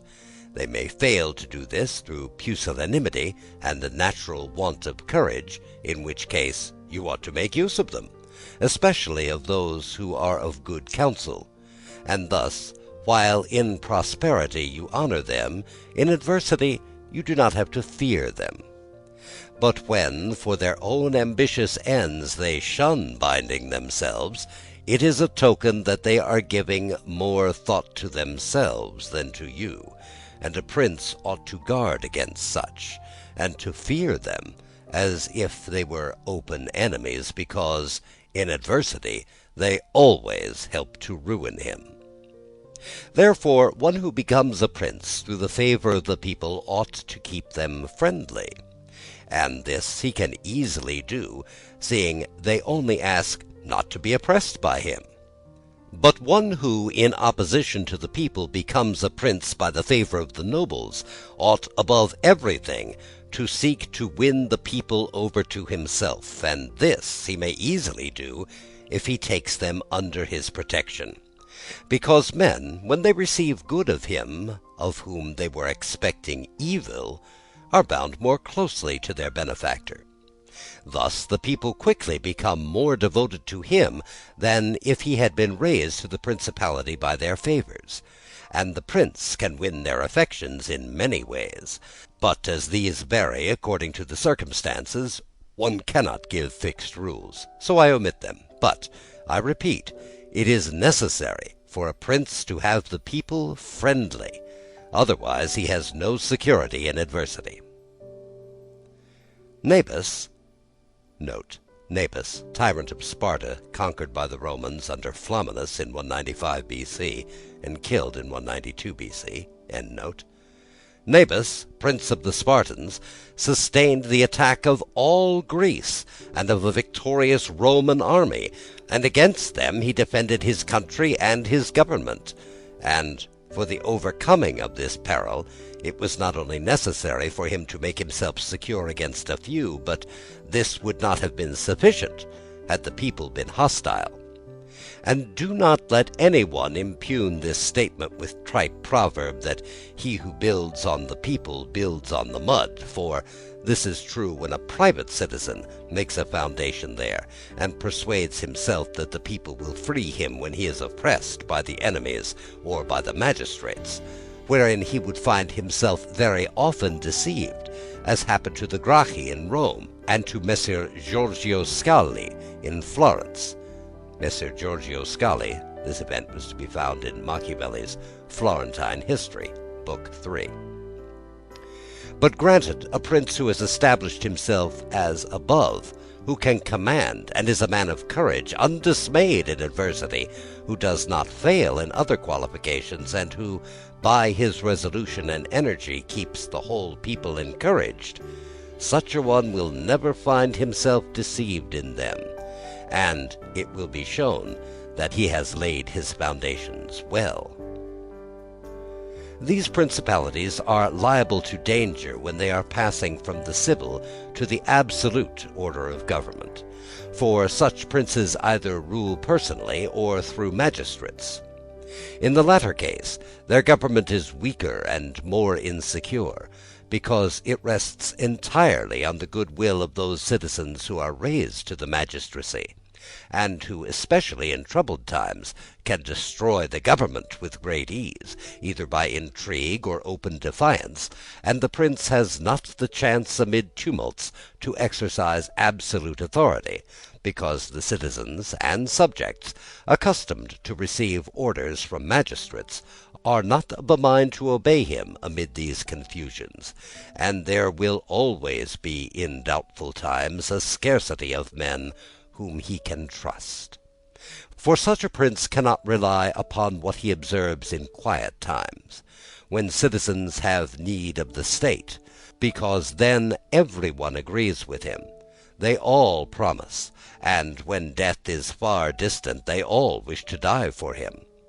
But in troubled times, when the state has need of its citizens, then he finds but few. And so much the more is this experiment dangerous, inasmuch as it can only be tried once. Therefore a wise prince ought to adopt such a course that his citizens will always, in every sort and kind of circumstance, have need of the state and of him, and then he will always find them faithful. Chapter 10. Concerning the way in which the strength of all principalities ought to be measured. It is necessary to consider another point in examining the character of these principalities, that is, whether a prince has such power that, in case of need, he can support himself with his own resources, or whether he has always need of the assistance of others. And to make this quite clear, I say that I consider those who are able to support themselves by their own resources, who can either by abundance of men or money raise a sufficient army to join battle against any one who comes to attack him, and I consider those always to have need of others who cannot show themselves against an enemy in the field, but are forced to defend themselves by sheltering behind walls. The first case has been discussed, but we will speak of it again, should it recur. In the second case, one can say nothing, except to encourage such princes to provision and fortify their towns, and not on any account to defend the country. And whoever shall fortify his town well, and shall have managed the other concerns of his subjects in the way stated above, and to be often repeated, will never be attacked without great caution, for men are always adverse to enterprises where difficulties can be seen, and it will be seen not to be an easy thing to attack one who has his own town well fortified, and is not hated by his people. The cities of Germany are absolutely free. They own but little country around them, and they yield obedience to the emperor when it suits them, nor do they fear this or any other power they may have near them, because they are fortified in such a way that everyone thinks the taking of them by assault would be tedious and difficult, seeing that they have proper ditches and walls, they have sufficient artillery, and they always keep in public depots enough for 1 year's eating, drinking, and firing. And beyond this, to keep the people quiet and without loss to the state, they always have the means of giving work to the community in those labors that are the life and strength of the city, and on the pursuit of which the people are supported. They also hold military exercises in repute, and, moreover, have many ordinances to uphold them. Therefore, a prince who has a strong city, and has not made himself odious, will not be attacked; or if anyone should attack, he will only be driven off with disgrace. Again, because that the affairs of the world are so changeable, it is almost impossible to keep an army a whole year in the field without being interfered with. And whoever should reply, if the people have property outside the city and see it burnt, they will not remain patient, and the long siege and self-interest will make them forget their prince. To this I answer that a powerful and courageous prince will overcome all such difficulties by giving at one time hope to his subjects that the evil will not be for long, and another time fear of the cruelty of the enemy, then preserving himself adroitly from those subjects who seem to him to be too bold. Further, the enemy would naturally, on his arrival, at once burn and ruin the country at the time when the spirits of the people are still hot and ready for the defence, and therefore so much less ought the prince to hesitate, because after a time, when spirits have cooled, the damage is already done, the ills are incurred, and there is no longer any remedy, and therefore they are so much the more ready to unite with their prince, he appearing to be under obligations to them now that their houses have been burnt and their possessions ruined in his defence. For it is the nature of men to be bound by the benefits they confer as much as by those they receive. Therefore, if everything is well considered, it will not be difficult for a wise prince to keep the minds of his citizens steadfast from first to last, when he does not fail to support and defend them. Chapter 11. Concerning ecclesiastical principalities. It only remains now to speak of ecclesiastical principalities, touching which all difficulties are prior to getting possession, because they are acquired either by capacity or good fortune, and they can be held without either, for they are sustained by the ancient ordinances of religion, which are so all-powerful and of such a character that the principalities may be held no matter how their princes behave and live. These princes alone have states and do not defend them, and they have subjects and do not rule them, and the states, although unguarded, are not taken from them, and the subjects, although not ruled, do not care, and they have neither the desire nor the ability to alienate themselves. Such principalities only are secure and happy.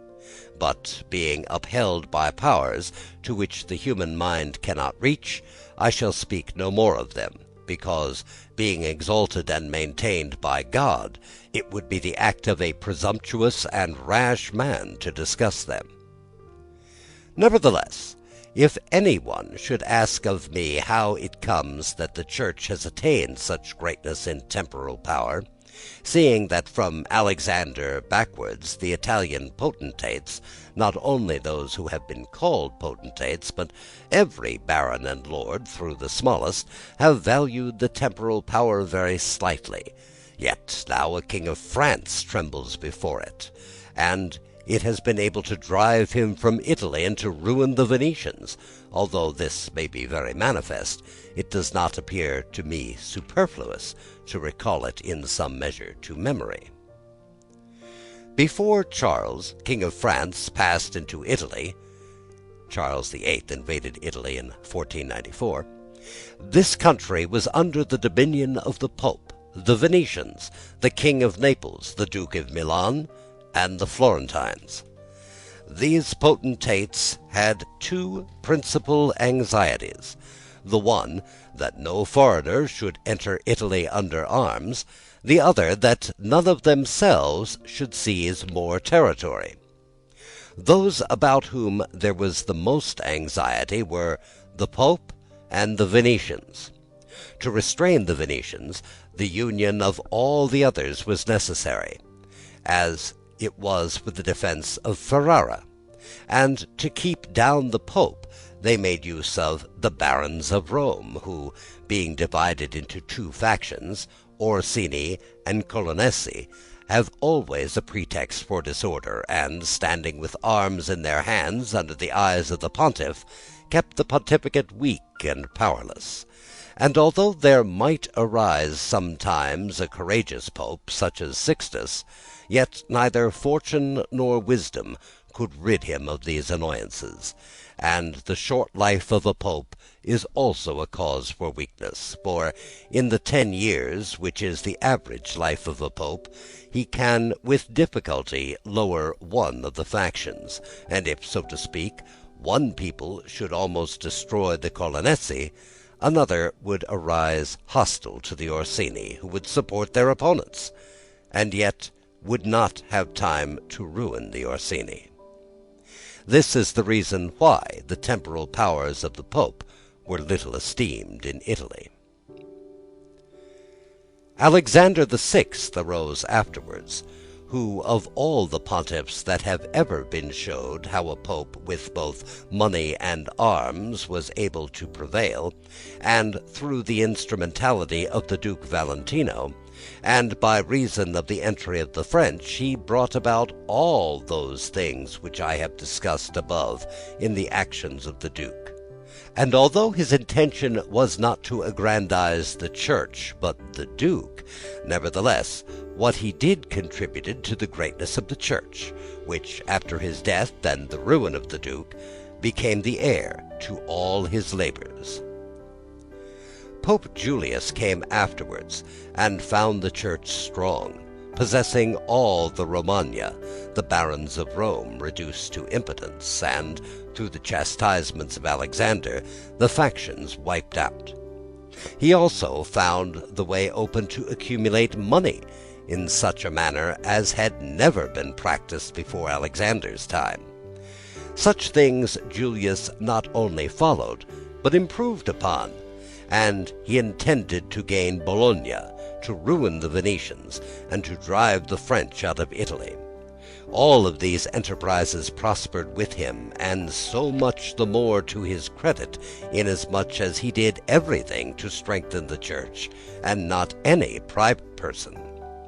He kept also the Orsini and the Colonnesi factions within the bounds in which he found them, and although there was among them some mind to make disturbance, nevertheless he held two things firm: the one, the greatness of the Church, with which he terrified them, and the other, not allowing them to have their own cardinals, who caused the disorders among them. For whenever these factions have their cardinals, they do not remain quiet for long, because cardinals foster the factions in Rome and out of it, and the barons are compelled to support them, and thus, from the ambitions of prelates, arise disorders and tumults among the barons. For these reasons, His Holiness Pope Leo X was the Cardinal de' Medici, found the pontificate most powerful, and it is to be hoped for, if others make it great in arms, he will make it still greater, and more venerated by his goodness, and infinite other virtues. End of chapter 11. End of chapter 11. The Prince by Niccolo Machiavelli. Chapter 12. How many kinds of soldiery there are, and concerning mercenaries. Having discoursed particularly on the characteristics of such principalities as in the beginning I proposed to discuss, and having considered in some degree the causes of their being good or bad, and having shown the methods by which many have sought to acquire them and to hold them, it now remains for me to discuss generally the means of offense and defense which belong to each of them. We have seen above how necessary it is for a prince to have his foundations well laid. Otherwise it follows of necessity he will go to ruin. The chief foundations of all states, new as well as old or composite, are good laws and good arms. And as there cannot be good laws where the state is not well armed, it follows that where they are well armed, they have good laws. I shall leave the laws out of the discussion, and shall speak of the arms. I say, therefore, that the arms with which a prince defends his state are either his own, or they are mercenaries, auxiliaries, or mixed. Mercenaries and auxiliaries are useless and dangerous, and if one holds his state based on these arms, he will stand neither firm nor safe. For they are disunited, ambitious, and without discipline, unfaithful, valiant before friends, cowardly before enemies. They have neither the fear of God nor fidelity to men, and destruction is deferred only so long as the attack is. For in peace one is robbed by them, and in war by the enemy. The fact is, they have no other attraction or reason for keeping the field than a trifle of stipend, which is not sufficient to make them willing to die for you. They are ready enough to be your soldiers whilst you do not make war, but if war comes they take themselves off or run from the foe. Which I should have little trouble to prove, for the ruin of Italy has been caused by nothing else than by resting all her hopes for many years on mercenaries. And although they formerly made some display and appeared valiant amongst themselves, yet when the foreigners came they showed what they were. Thus it was that Charles, King of France, was allowed to seize Italy with chalk in hand. Begin note. With chalk in hand, col gesso. This is one of the bon mots of Alexander VI, and refers to the ease with which Charles VIII seized Italy, implying that it was only necessary for him to send his quartermasters to chalk up the billets for his soldiers to conquer the country. Cf. The History of Henry VII, by Lord Bacon. King Charles had conquered the realm of Naples, and lost it again in a kind of felicity of a dream. He passed the whole length of Italy without resistance, so that it was true what Pope Alexander was wont to say, that the Frenchmen came into Italy with chalk in their hands, to mark up their lodgings rather than with swords to fight. End note. Thus it was that Charles, King of France, was allowed to seize Italy with chalk in hand. And he who told us that our sins were the cause of it told the truth, but they were not the sins he imagined, but those which I have related. And as they were the sins of princes, it is the princes who have also suffered the penalty. I wish to demonstrate further the infelicity of these arms. The mercenary captains are either capable men or they are not. If they are, you cannot trust them, because they always aspire to their own greatness, either by oppressing you, who are their master, or others contrary to your intentions.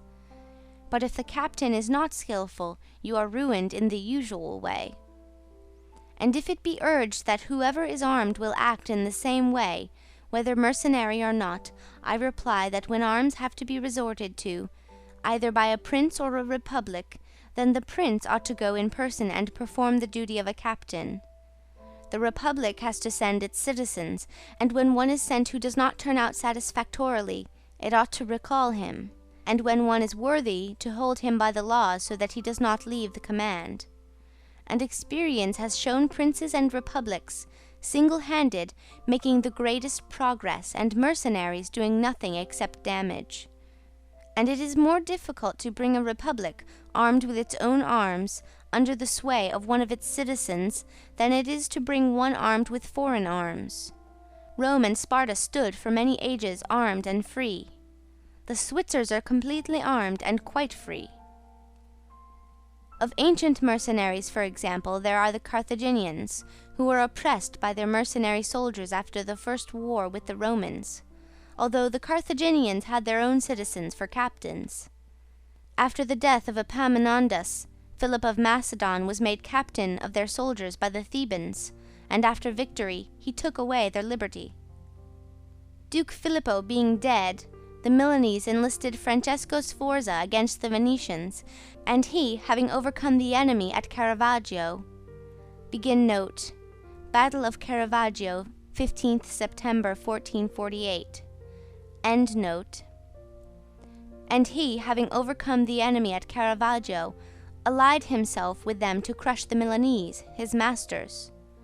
His father, Sforza, having been engaged by Queen Johanna of Naples, Johanna II of Naples, the widow of Ladislao, King of Naples, left her unprotected, so that she was forced to throw herself into the arms of the King of Aragon in order to save her kingdom. And if the Venetians and the Florentines formerly extended their dominion by these arms, and yet their captains did not make themselves princes, but have defended them, I reply that the Florentines in this case have been favored by chance, for of the able captains of whom they might have stood in fear, some have not conquered, some have been opposed, and others have turned their ambitions elsewhere. One who did not conquer was Giovanni Acuto, Giovanni Acuto, an English knight whose name was Sir John Hawkwood. He fought in the English wars in France and was knighted by Edward III. Afterwards he collected a body of troops and went into Italy. These became the famous White Company. He took part in many wars and died in Florence in 1394. He was born about 1320 at Sibel-Hedingham, a village in Essex. He married Domnia, a daughter of Bernabo Visconti. One who did not conquer was Giovanni Acuto, and since he did not conquer, his fidelity cannot be proved. But everyone will acknowledge that, had he conquered, the Florentines would have stood at his discretion. Sforza had the Bracceschi always against him, so they watched each other. Francesco turned his ambition to Lombardy, Braccio against the Church and the Kingdom of Naples. But let us come to that which happened a short while ago. The Florentines appointed as their captain Pagolo Fitelli, a most prudent man, who from a private position had risen to the greatest renown. If this man had taken Pisa, nobody can deny that it would have been proper for the Florentines to keep in with him, for if he became the soldier of their enemies, they had no means of resisting, and if they held to him, they must obey him. The Venetians, if their achievements are considered, will be seen to have acted safely and gloriously so long as they sent to war their own men, when with armed gentlemen and plebeians they did valiantly. This was before they turned to enterprises on land, but when they began to fight on land they forsook this virtue, and followed the custom of Italy. And in the beginning of their expansion on land, through not having much territory, and because of their great reputation, they had not much to fear from their captains. But when they expanded, as under Carmignuola, Carmignuola, Francesco Busson, born at Carmignuola about 1390, executed at Venice, 5th of May, 1432. But when they expanded, as under Carmignuola, they had a taste of this mistake. For having found him a most valiant man, they beat the Duke of Milan under his leadership, and on the other hand, knowing how lukewarm he was in the war, they feared they would no longer conquer under him, and for this reason they were not willing, nor were they able to let him go.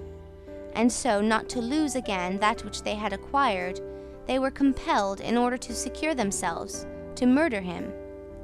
They had afterwards for their captains Bartolomeo de Bergamo, Roberto de San Severino, the Count of Pitigliano, Bartolomeo Colleoni of Bergamo, died 1457. Roberto of San Severino, died fighting for Venice against Sigismund, Duke of Austria, in 1487. Primo Capitano in Italia, Machiavelli. Count of Pitigliano, Niccolo Orsini, born 1442, died 1510. And the like, under whom they had to dread loss and not gain, as happened afterwards at Vallia. Battle of Vallia in 1509. As happened afterwards at Vallia, where in one battle they lost that which in 800 years they had acquired with so much trouble. Because from such arms conquests come but slowly, long delayed and inconsiderable, but the losses sudden and portentous. And as with these examples I have reached Italy, which has been ruled for many years by mercenaries, I wish to discuss them more seriously, in order that, having seen their rise and progress, one may be better prepared to counteract them. You must understand that the empire has recently come to be repudiated in Italy, that the Pope has acquired more temporal power, and that Italy has been divided up into more states for the reason that many of the great cities took up arms against their nobles, who, formerly favoured by the emperor, were oppressing them, whilst the Church was favouring them so as to gain authority in temporal power. And many others their citizens became princes. From this it came to pass that Italy fell partly into the hands of the Church and of republics, and the Church consisting of priests, and the republic of citizens unaccustomed to arms, both commenced to enlist foreigners. The first to give renown to this soldiery was Albrigio da Cogno. Albrigio da Cogno, Alberico da Barbiano, Count of Cuneo in Romagna. He was the leader of the famous Company of St. George, composed entirely of Italian soldiers. He died in 1409. The Romagnan. From the school of this man sprang, among others, Braccio and Sforza, who in their time were the arbiters of Italy. After these came all the other captains who till now have directed the arms of Italy. And the end of all their valour has been that she has been overrun by Charles, robbed by Louis, ravaged by Ferdinand, and insulted by the Switzers. The principle that has guided them has been at first to lower the credit of infantry, so that they might increase their own. They did this because, subsisting on their pay, and without territory, they were unable to support many soldiers, and a few infantry did not give them any authority. So they were led to employ cavalry, with a moderate force of which they were maintained and honoured. And affairs were brought to such a pass that in an army of 20,000 soldiers there were not to be found 2,000 foot soldiers. They had, besides this, used every art to lessen fatigue and danger to themselves and their soldiers, not killing in the fray, but taking prisoners and liberating without ransom. They did not attack towns at night, nor did the garrisons of the towns attack encampments at night. They did not surround the camp either with stockade or ditch, nor did they campaign in the winter. All these things were permitted by their military rules, and devised by them to avoid, as I have said, both fatigue and dangers. Thus they have brought Italy to slavery and contempt. End of chapter 12. Chapter 13.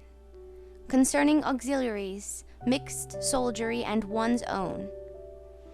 Auxiliaries, which are the other useless arm, are employed when a prince is called in with his forces to aid and defend, as was done by Pope Julius in the most recent times, for he, having in the enterprise against Ferrara had poor proof of his mercenaries, turned to auxiliaries, and stipulated with Ferdinand, King of Spain, for his assistance with men and arms.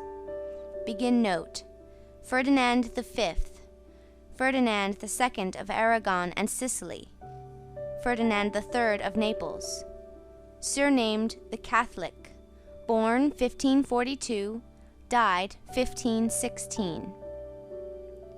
These arms may be useful and good in themselves, but for him who calls them in they are always disadvantageous. For losing one is undone, and winning one is their captive. And although ancient histories may be full of examples, I do not wish to leave this recent one of Pope Julius II, the peril of which cannot fail to be perceived, for he, wishing to get Ferrara, threw himself entirely into the hands of the foreigner.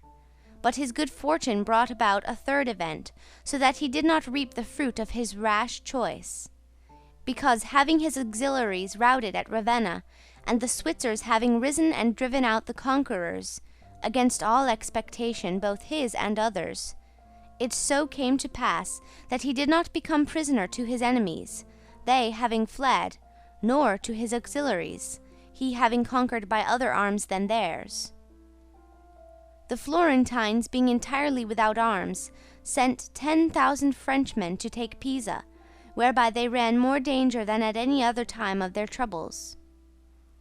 The Emperor of Constantinople, Joannes Cantacuzenas, born 1300, died 1383. End note. The Emperor of Constantinople, to oppose his neighbors, sent 10,000 Turks into Greece, who, on the war being finished, were not willing to quit. This was the beginning of the servitude of Greece to the infidels. Therefore let him who has no desire to conquer make use of these arms. For they are much more hazardous than mercenaries, because with them the ruin is ready made. They are all united, all yield obedience to others, but with mercenaries, when they have conquered, more time and better opportunities are needed to injure you. They are not all of one community. They are found and paid by you, and a third party, which you have made their head, is not able all at once to assume enough authority to injure you. In conclusion, in mercenaries dastardy is most dangerous, in auxiliaries valor. The wise prince therefore has always avoided these arms and turned to his own, and has been willing rather to lose with them than to conquer with the others, not deeming that a real victory which is gained with the arms of others. I shall never hesitate to cite Caesar Borgia and his actions. This duke entered the Romagna with auxiliaries, taking there only French soldiers, and with them he captured Imola and Forli. But afterwards, such forces not appearing to him reliable, he turned to mercenaries, discerning less danger in them, and enlisted the Orsini and Vitelli, whom presently, on handling and finding them doubtful, unfaithful, and dangerous, he destroyed and turned to his own men. And the difference between one and the other of these forces can easily be seen when one considers the difference there was in the reputation of the Duke. When he had the French, when he had the Orsini and Vitelli, and when he relied on his own soldiers, on whose fidelity he could always count and found it ever increasing. He was never esteemed more highly than when everyone saw that he was complete master of his own forces. I was not intending to go beyond Italian and recent examples, but I am unwilling to leave out Hiero, the Syracusan, he being one of those I have named above. This man, as I have said, made head of the army by the Syracusans, soon found out that a mercenary soldiery, constituted like our Italian condottieri, was of no use, and it appearing to him that he could neither keep them nor let them go, he had them all cut to pieces, and afterwards made war with his own forces, and not with aliens. I wish also to recall to memory an instance from the Old Testament applicable to this subject. David offered himself to Saul to fight with Goliath, the Philistine champion, and to give him courage, Saul armed him with his own weapons, which David rejected as soon as he had them on his back, saying he could make no use of them, and that he wished to meet the enemy with his sling and his knife. In conclusion, the arms of others either fall from your back, or they weigh you down, or they bind you fast. Charles VII, begin note. Charles VII of France, surnamed the Victorious, born 1403, died 1461. End note. The father of King Louis XI, begin note. Louis XI, son of the above, born 1423, died 1483. End note. Having by good fortune and valor liberated France from the English, recognized the necessity of being armed with forces of his own, and he established in his kingdom ordinances concerning men-at-arms and infantry. Afterwards his son, King Louis, abolished the infantry and began to enlist the Switzers, which mistake, followed by others, is, as is now seen, a source of peril to that kingdom, because having raised the reputation of the Switzers, he has entirely diminished the value of his own arms, for he has destroyed the infantry altogether, and his men-at-arms he has subordinated to others, for being as they are so accustomed to fight along with Switzers, it does not appear that they can now conquer without them. Hence it arises that the French cannot stand against the Switzers, and without the Switzers they do not come off well against others. The armies of the French have thus become mixed, partly mercenary and partly national, both of which arms together are much better than mercenaries alone, or auxiliaries alone, but much inferior to one's own forces. And this example proves it, for the kingdom of France would be unconquerable if the ordinance of Charles had been enlarged or maintained. But the scanty wisdom of man, on entering into an affair which looks well at first, cannot discern the poison that is hidden in it, as I have said above of hectic fevers. Therefore, if he who rules a principality cannot recognize evils until they are upon him, he is not truly wise. And this insight is given to few. And if the first disaster to the Roman Empire should be examined, it will be found to have commenced only with the enlisting of the Goths, because from that time the vigor of the Roman Empire began to decline, and all that valor which had raised it passed away to others. Begin note, in quotations. Many speakers to the House the other night in the debate on the reduction of armaments seemed to know a most lamentable ignorance of the conditions under which the British Empire maintains its existence. When Mr. Balfour replied to the allegations that the Roman Empire sank under the weight of its military obligations, he said that this was wholly unhistorical. He might well have added that the Roman power was at its zenith when every citizen acknowledged his liability to fight for the state, but that it began to decline as soon as this obligation was no longer recognized. Pall Mall Gazette, 15th of May, 1906. End note. I conclude, therefore, that no principality is secure without having its own forces. On the contrary, it is entirely dependent on good fortune, not having the valor which in adversity would defend it. And it has always been the opinion and judgment of wise men that nothing can be so uncertain or unstable as fame or power not founded on its own strength. And one's own forces are those which are composed either of subjects, citizens, or dependents; all others mercenaries or auxiliaries. And the way to make ready one's own forces will be easily found if the rules suggested by me shall be reflected upon, and if one will consider how Philip, the father of Alexander the Great, and many republics and princes have armed and organized themselves, to which rules I entirely commit myself. End of chapter 13.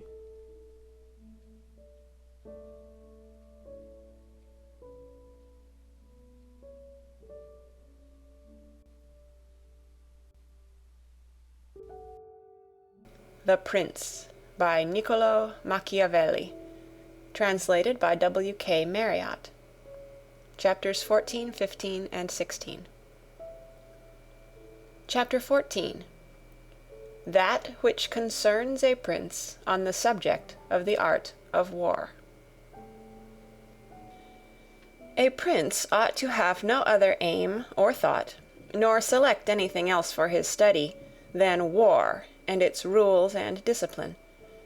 For this is the sole art that belongs to him who rules, and it is of such force that it not only upholds those who are born princes, but it often enables men to rise from a private station to that rank. And, on the contrary, it is seen that when princes have thought more of ease than of arms, they have lost their states. And the first cause of your losing it is to neglect this art, and what enables you to acquire a state is to be a master of the art. Francesco Sforza, though being marshal, from a private person, became Duke of Milan, and the sons, though avoiding the hardships and troubles of arms, from dukes became private persons. For among other evils which being unarmed brings you, it causes you to be despised, and this is one of those ignominies against which a prince ought to guard himself, as is shown later on. Because there is nothing proportionate between the armed and the unarmed, and it is not reasonable that he who is armed should yield obedience willingly to him who is unarmed, or that the unarmed man should be secure among armed servants, because, there being in the one disdain and in the other suspicion, it is not possible for them to work well together. And therefore A prince who does not understand the art of war, over and above the other misfortunes already mentioned, cannot be respected by his soldiers, nor can he rely on them. He ought never, therefore, to have out of his thoughts this subject of war, and in peace he should addict himself more to its exercise than in war. This he can do in two ways, the one by action, the other by study. As regards action, he ought above all things to keep his men well organized and drilled, to follow incessantly the chase by which he accustoms his body to hardships and learns something of the nature of localities, and gets to find out how the mountains rise, how the valleys open out, how the plains lie, and to understand the nature of rivers and marshes, and in all this to take the greatest care. Which knowledge is useful in two ways. Firstly, he learns to know his country, and is better able to undertake its defense. Afterwards, by means of the knowledge and observation of that locality, he understands with ease any other which it may be necessary for him to study hereafter. Because the hills, valleys, and plains, and rivers and marshes that are, for instance, in Tuscany, have a certain resemblance to those of other countries, so that with a knowledge of the aspect of one country, one can easily arrive at a knowledge of others. And the prince that lacks this skill lacks the essential which it is desirable that a captain should possess, for it teaches him to surprise his enemy, to select quarters, to lead armies, to array the battle, to besiege towns to advantage. Begin note. Philopoemen, the last of the Greeks, born 252 BC, died 183 BC. End note. Philopoemen, prince of the Achaeans, among other praises which writers have bestowed on him, is commended because in time of peace he never had anything in his mind but the rules of war, and when he was in the country with friends, he often stopped and reasoned with them.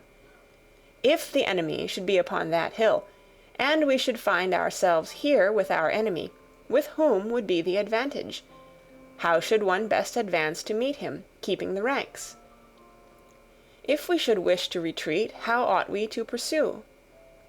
And he would set forth to them, as he went, all the chances that could befall an army. He would listen to their opinion and state his, confirming it with reasons, so that by these continual discussions there could never arise, in time of war, any unexpected circumstances that he could not deal with.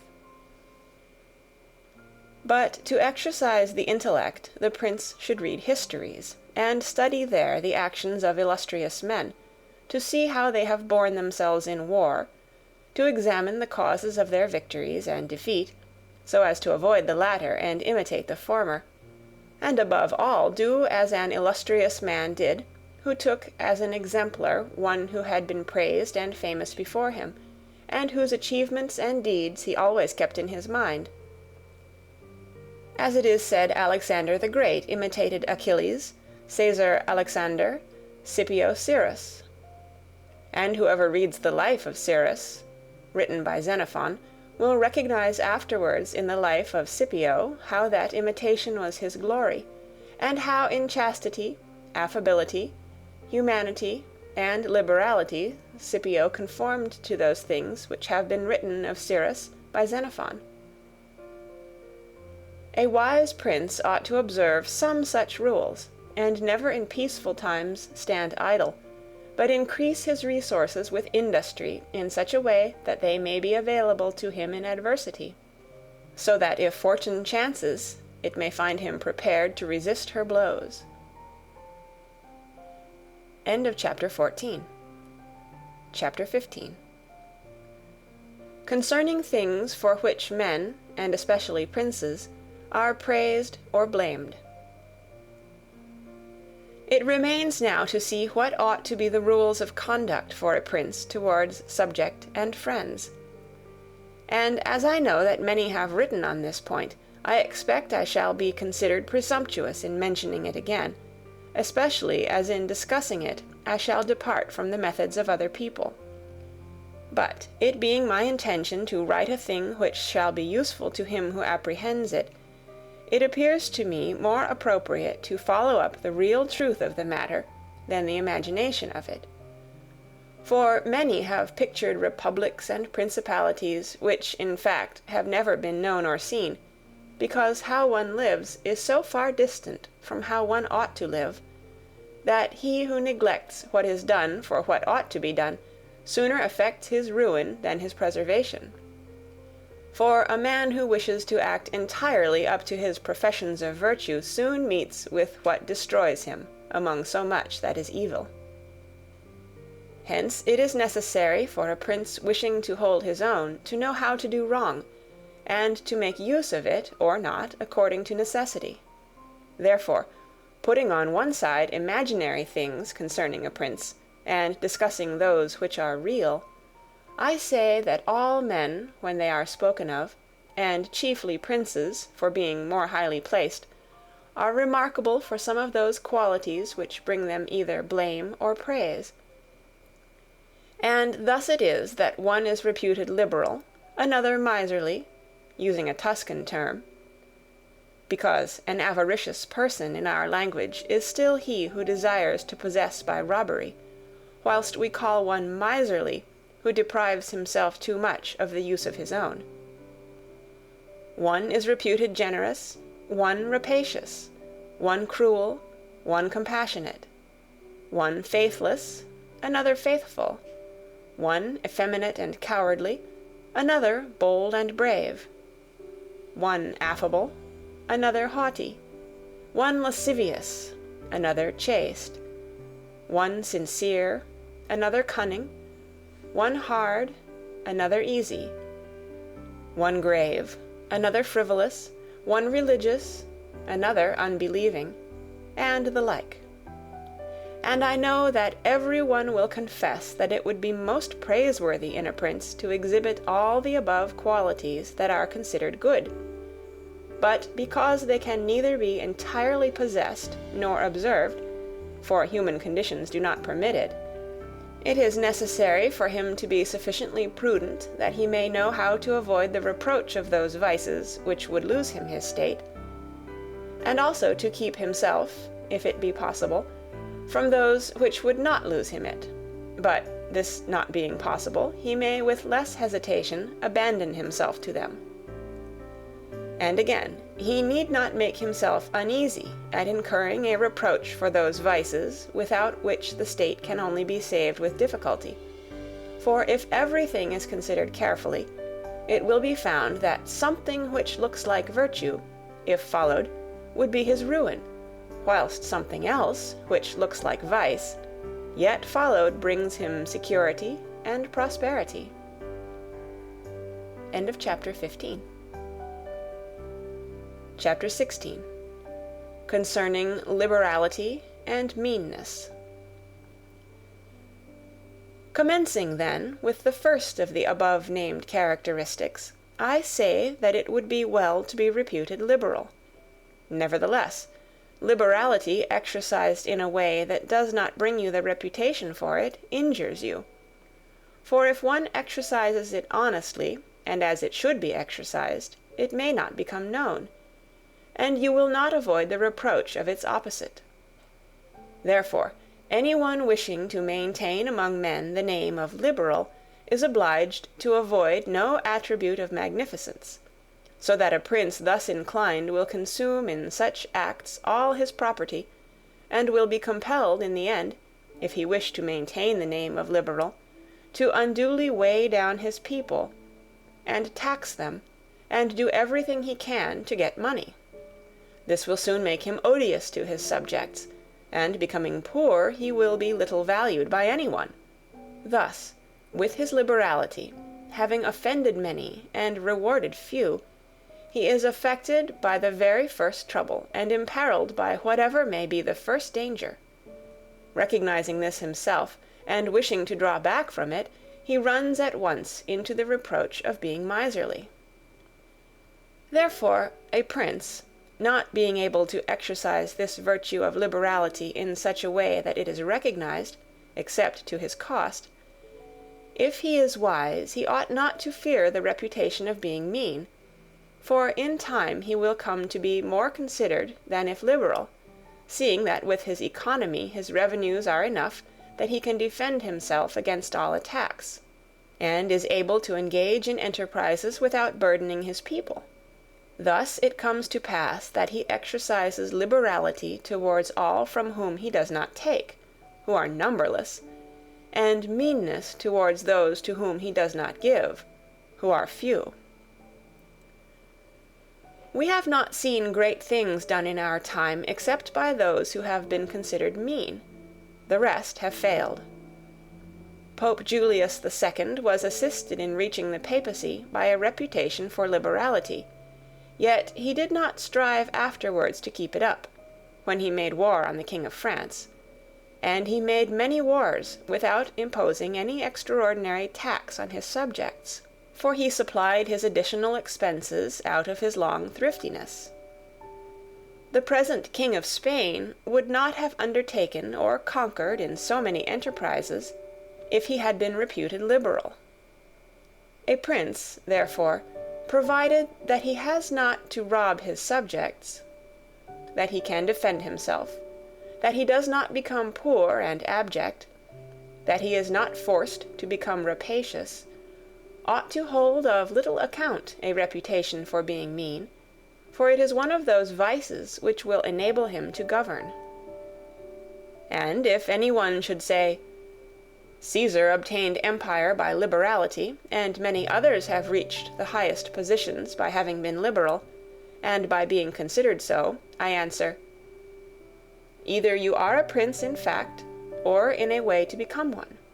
In the first case, this liberality is dangerous. In the second, it is very necessary to be considered liberal.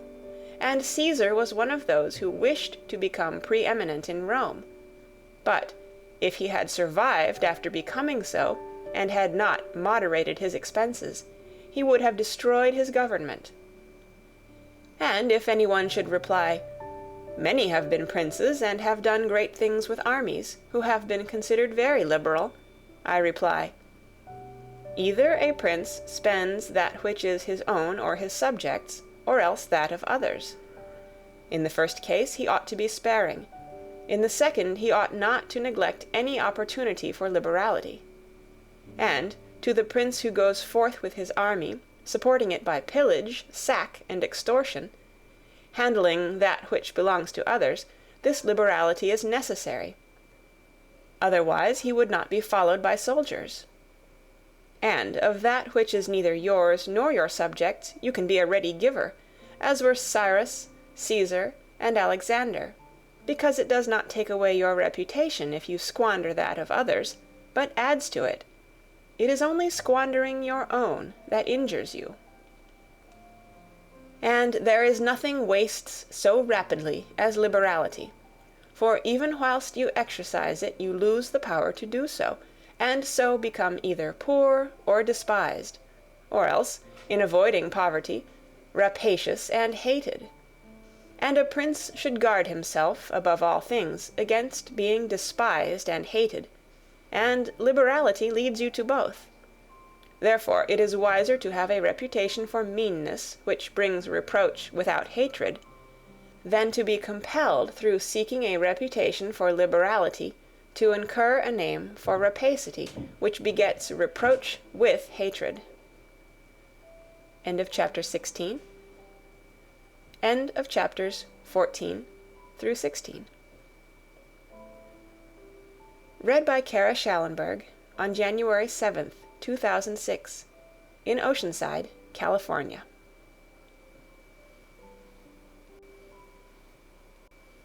The Prince by Niccolo Machiavelli, translated by W.K. Marriott. Chapter 17, concerning cruelty and clemency, and whether it is better to be loved than feared. Coming now to the other qualities mentioned above, I say that every prince ought to desire to be considered clement and not cruel. Nevertheless, he ought to take care not to misuse his clemency. Caesar Borgia was considered cruel. Notwithstanding, his cruelty reconciled Romagna, unified it, and restored it to peace and loyalty. And if this be rightly considered, he will be seen to have been much more merciful than the Florentine people who, to avoid a reputation for cruelty, permitted Pistoia to be destroyed. Therefore, a prince, so long as he keeps his subjects united and loyal, ought not to mind the reproach of cruelty, because with a few examples he will be more merciful than those who, through too much mercy, allow disorders to arise, from which follows murders or robberies, for these are wont to injure the whole people, whilst those executions which originate with a prince offend the individual only. And of all princes, it is impossible for the new prince to avoid the imputation of cruelty, owing to the new states being full of dangers. Hence Virgil, through the mouth of Dido, excuses the inhumanity of her reign, owing to its being new, saying, Res dura et regina novitas Metalia cogunt moliri illate fines custodi tueri. Translation: against my will, my fate, a throne unsettled and an infant state, bid me to defend my realms with all my powers, and guard with these severities my shores. Nevertheless, he ought to be slow to believe and to act, nor should he himself show fear, but proceed in a temperate manner with prudence and humanity, so that too much confidence may not make him incautious, and too much distrust render him intolerable. Upon this a question arises, whether it be better to be loved than feared, or feared than loved. It may be answered that one should wish to be both, but because it is difficult to unite them in one person, it is much safer to be feared than loved, when of the two either must be dispensed with. Because this is to be asserted in general of men, that they are ungrateful, fickle, false, cowardly, covetous, and as long as you succeed, they are yours entirely. They will offer you their blood, property, life, and children, as is said above, when the need is far distant. But when it approaches, they turn against you, and that prince who, relying entirely on their promises, has neglected other precautions, is ruined, because friendships that are obtained by payments, and not by greatness or nobility of mind, may indeed be earned, but they are not secured, and in time of need cannot be relied upon. And men have less scruple in offending one who is beloved than one who is feared, for love is preserved by the link of obligation, which, owing to the baseness of men, is broken at every opportunity for their advantage. But fear preserves you by a dread of punishment, which never fails. Nevertheless, a prince ought to inspire fear in such a way that if he does not win love, he avoids hatred, because he can endure very well being feared whilst he is not hated, which will always be as long as he abstains from the property of his citizens and subjects and from their women.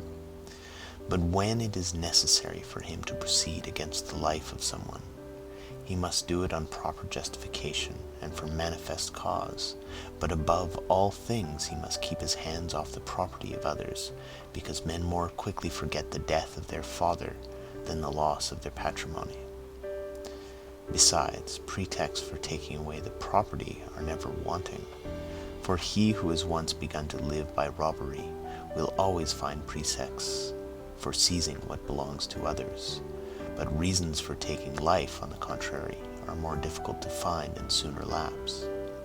But when a prince is with his army, and has under control a multitude of soldiers, then it is quite necessary for him to disregard the reputation of cruelty, for without it he would never hold his army united or disposed to its duties. Among the wonderful deeds of Hannibal, this one is enumerated. that having led an enormous army composed of many various races of men to fight in foreign lands, no dissensions arose either among them or against the prince, whether in his bad or in his good fortune. This arose from nothing else than his inhuman cruelty, which, with his boundless valor, made him revered and terrible in the sight of his soldiers. But without that cruelty, his other virtues were not sufficient to produce this effect. And short-sighted writers admire his deeds from one point of view, and from another condemn the principal cause of them. That it is true his other virtues would not have been sufficient for him may be proved by the case of Scipio, that most excellent man, not only of his own times, but within the memory of man, against whom, nevertheless, his army rebelled in Spain. This arose from nothing but his too great forbearance, which gave his soldiers more license than is consistent with military discipline. For this he was upbraided in the Senate by Fabius Maximus, and called the corrupter of the Roman soldiery.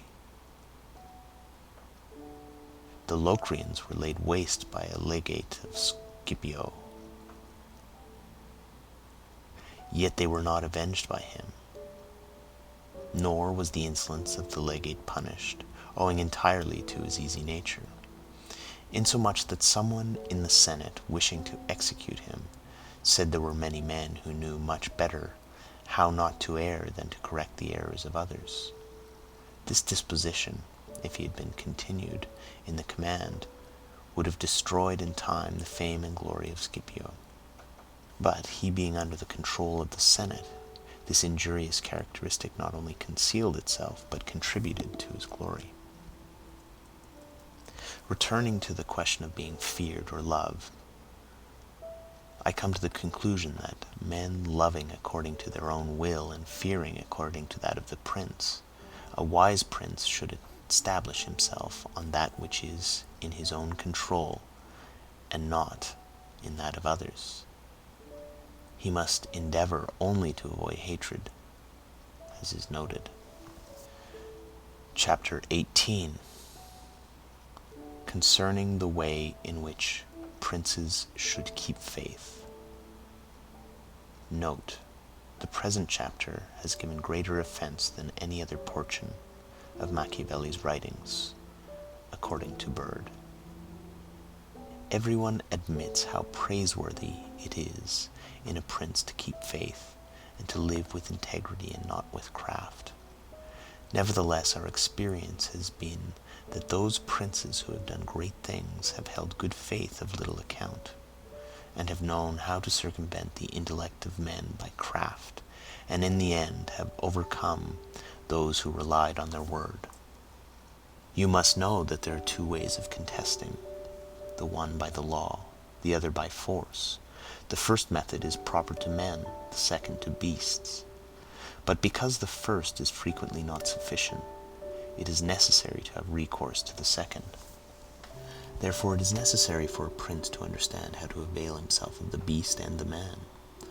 This has been figuratively taught to princes by ancient writers, who describe how Achilles and many other princes of old were given to the centaur Chiron to nurse, who brought them up in his discipline, which means solely that as they had for a teacher one who was half beast and half man, so it is necessary for a prince to know how to make use of both natures, and that one without the other is not durable. A prince, therefore, being compelled knowingly to adopt the beast, ought to choose the fox and the lion, because the lion cannot defend himself against snakes, and the fox cannot defend himself against wolves. Therefore it is necessary to be a fox to discover the snares, and a lion to terrify the wolves.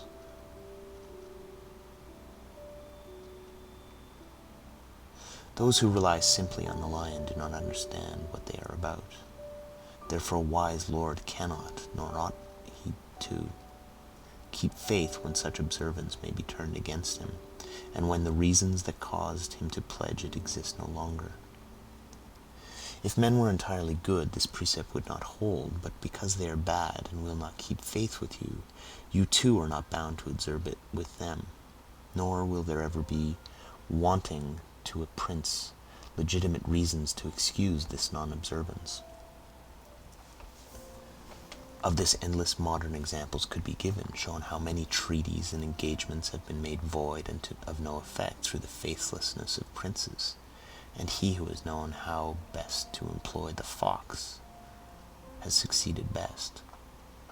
But it is necessary to know well how to disguise this characteristic, and to be a great pretender and dissembler.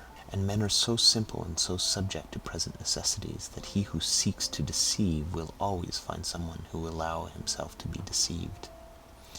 One recent example I cannot pass over in silence. Alexander the Sixth did nothing else but deceive men, nor ever thought of doing otherwise, and he always found victims, for there never was a man who had greater power in asserting, or who with greater oaths would affirm a thing, yet would observe it less. Nevertheless, his deceits always succeeded according to his wishes, because he well understood this side of mankind. Therefore, it is unnecessary for a prince to have all the good qualities I have enumerated, but it is very necessary to appear to have them. And I shall dare to say this also, that to have them and always to observe them is injurious, and that to appear to have them is useful, to appear merciful, faithful, humane, religious, upright, and to be so, but with a mind so framed that should you require not to be so, you may be able, and know how to change the opposite. And you have to understand this, that a prince, especially a new one, cannot observe all those things for which men are esteemed, being often forced, in order to maintain the state, to act contrary to fidelity, friendship, humanity, and religion. Therefore it is necessary for him to have a mind ready to turn itself accordingly as the winds and variations of fortune force it. Yet, as I have said above, not to diverge from the good if he can avoid doing so, but, if compelled, then to know how to set about it.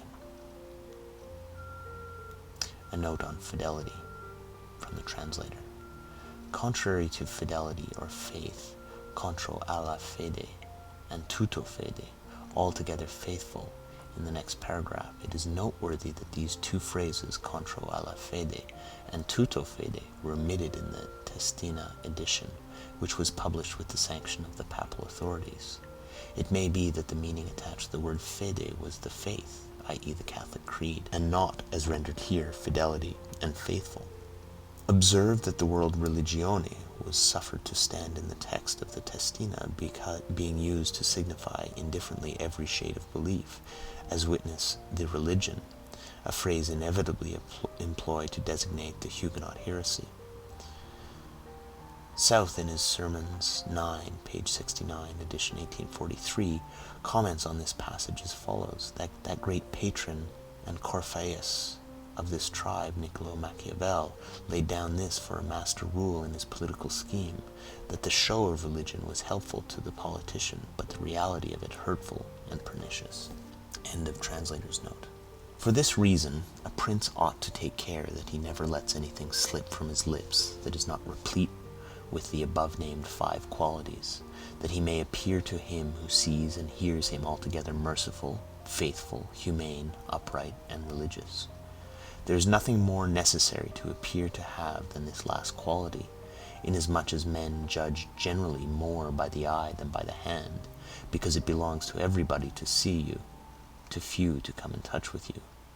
Everyone sees what you appear to be, few really know what you are, and those few dare not oppose themselves to the opinion of the many, who have the majesty of the state to defend them. And in the actions of all men, and especially of princes, which it is not prudent to challenge, one judges by the result. For that reason let a prince have the credit of conquering and holding his state.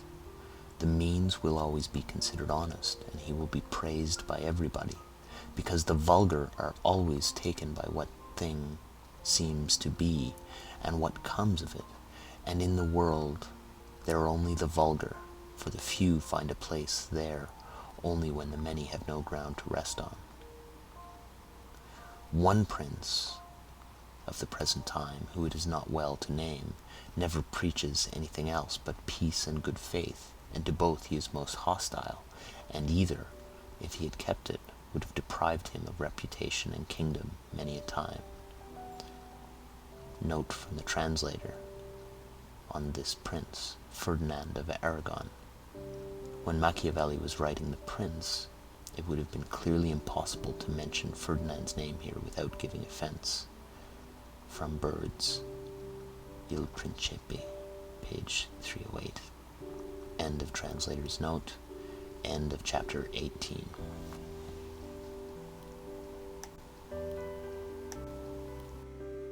The Prince by Niccolo Machiavelli. Translated by W.K. Marriott. Chapter 19. That one should avoid being despised and hated. Now, concerning the characteristics of which mention is made above, I have spoken of the more important ones. The others I wish to discuss briefly under this generality, that the prince must consider, as has been in part said before, how to avoid those things which will make him hated or contemptible, and as often as he shall have succeeded, he will have fulfilled his part, and he need not fear any danger in other reproaches.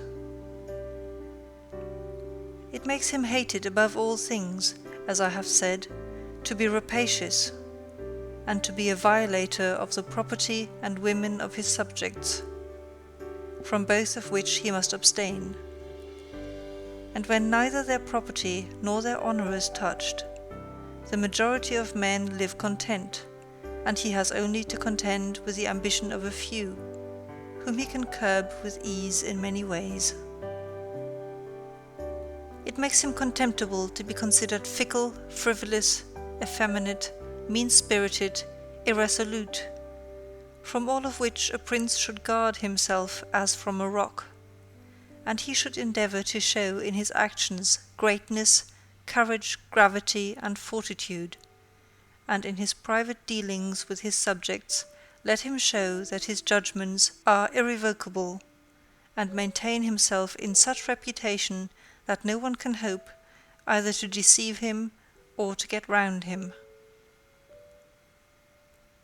That prince is highly esteemed who conveys this impression of himself, and he who is highly esteemed is not easily conspired against, for, provided it is well known that he is an excellent man, and revered by his people, he can only be attacked with difficulty. For this reason, a prince ought to have two fears, one from within, on account of his subjects, the other from without, on account of external powers. From the latter he is defended by being well armed and having good allies, and if he is well armed, he will have good friends, and affairs will always remain quiet within when they are quiet without, unless they should have already been disturbed by conspiracy. And even should affairs outside be disturbed, if he has carried out his preparations and has lived as I have said, as long as he does not despair, he will resist every attack, as I said Nabis the Spartan did. But concerning his subjects, when affairs outside are disturbed, he has only to fear that they will conspire secretly, from which a prince can easily secure himself by avoiding being hated and despised, and by keeping the people satisfied with him, which it is most necessary for him to accomplish, as I said above at length.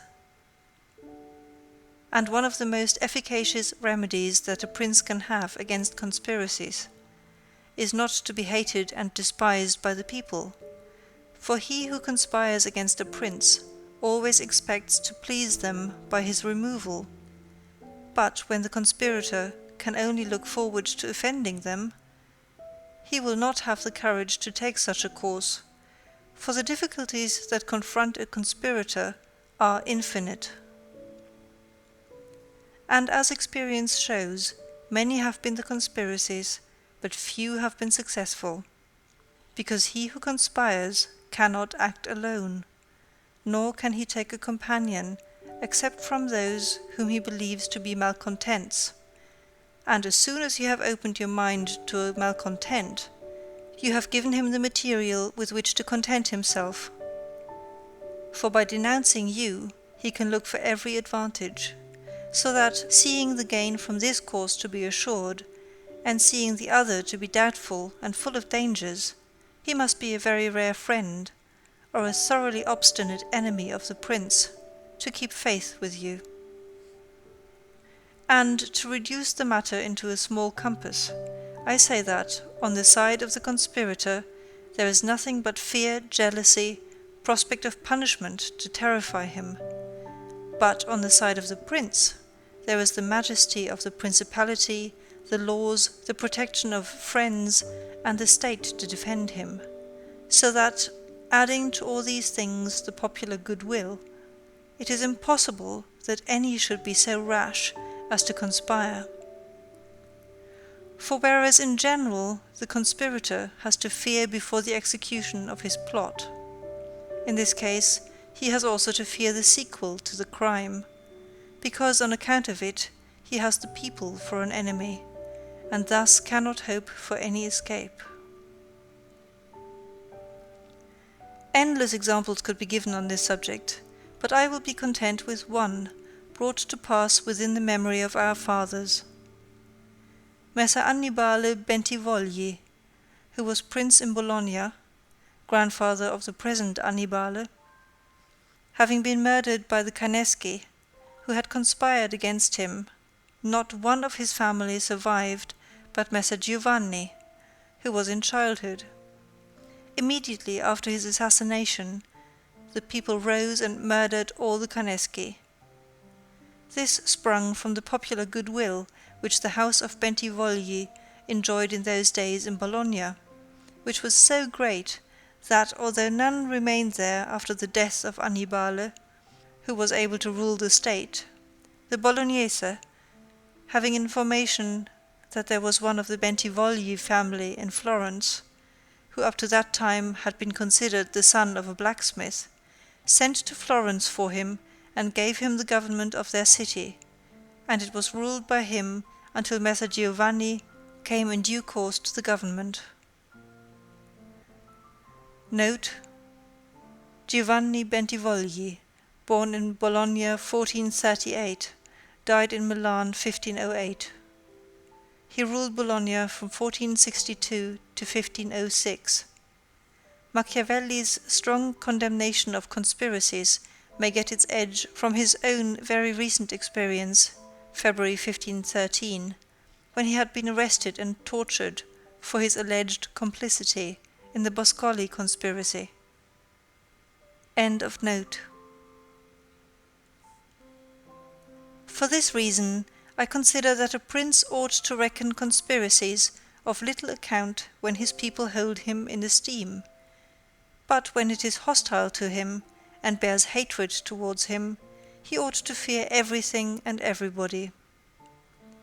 And well-ordered states and wise princes have taken every care not to drive the nobles to desperation, and to keep the people satisfied and contented, for this is one of the most important objects a prince can have. Among the best ordered and governed kingdoms of our times is France, and in it are found many good institutions on which depend the liberty and security of the king. Of these the first is the Parliament and its authority, because he who founded the kingdom, knowing the ambition of the nobility and their boldness, considered that a bit to their mouths would be necessary to hold them in, and, on the other side, knowing the hatred of the people, founded in fear against the nobles, he wished to protect them, yet he was not anxious for this to be the particular care of the king.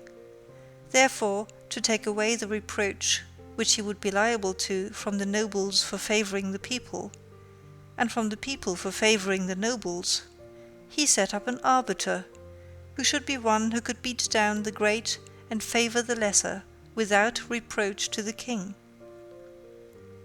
neither could you have a better or a more prudent arrangement, or a greater source of security to the king and kingdom. From this one can draw another important conclusion, that princes ought to leave affairs of reproach to the management of others, and keep those of grace in their own hands. And further, I consider that a prince ought to cherish the nobles, but not so as to make himself hated by the people. It may appear, perhaps, to some who have examined the lives and deaths of the Roman emperors, that many of them would be an example contrary to my opinion, seeing that some of them lived nobly and showed great qualities of soul. Nevertheless, they have lost their empire, or have been killed by subjects who have conspired against them. Wishing therefore to answer these objections, I will recall the characters of some of the emperors, and will show that the causes of their ruin were not different to those alleged by me. At the same time, I will only submit for consideration those things that are noteworthy to him who studies the affairs of those times. It seems to me sufficient to take all those emperors who succeeded to the empire from Marcus the philosopher down to Maximinus. They were Marcus and his son Commodus, Pertinax, Julian, Severus, and his son Antonius Caracalla, Macrinus, Heliogabalus, Alexander, and Maximinus.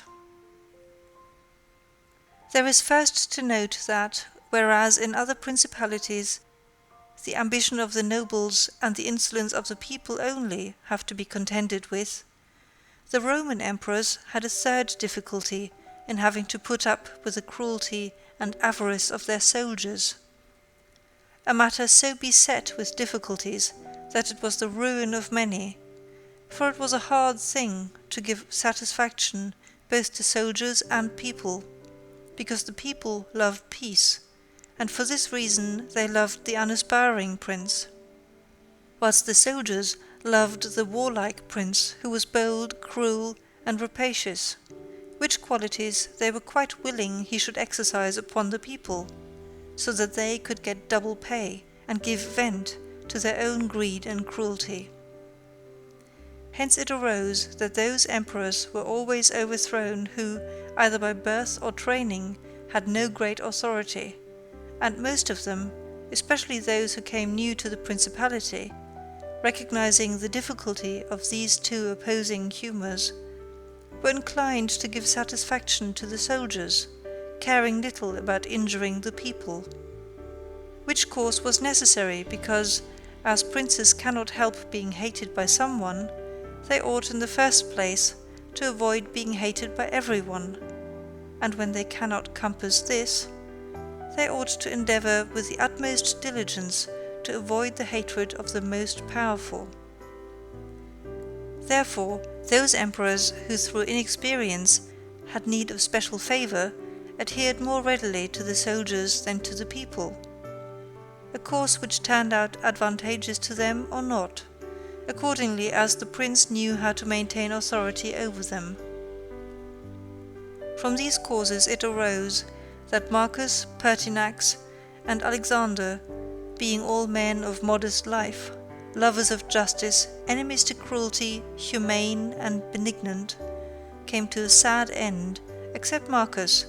He alone lived and died honoured, because he had succeeded to the throne by hereditary title, and owed nothing either to the soldiers or the people. And afterwards, being possessed of many virtues which made him respected, he always kept both orders in their places whilst he lived, and was neither hated nor despised. But Pertinax was created emperor against the wishes of the soldiers, who, being accustomed to live licentiously under Commodus, could not endure the honest life to which Pertinax wished to reduce them, thus having given cause for hatred, to which hatred there was added contempt for his old age, he was overthrown at the very beginning of his administration. And here it should be noted that hatred is acquired as much by good works as by bad ones. Therefore, as I said before, a prince wishing to keep his state is very often forced to do evil. For when that body is corrupt whom you think you have need of to maintain yourself, it may be either the people or the soldiers or the nobles, you have to submit to its humours and to gratify them, and then good works will do you harm.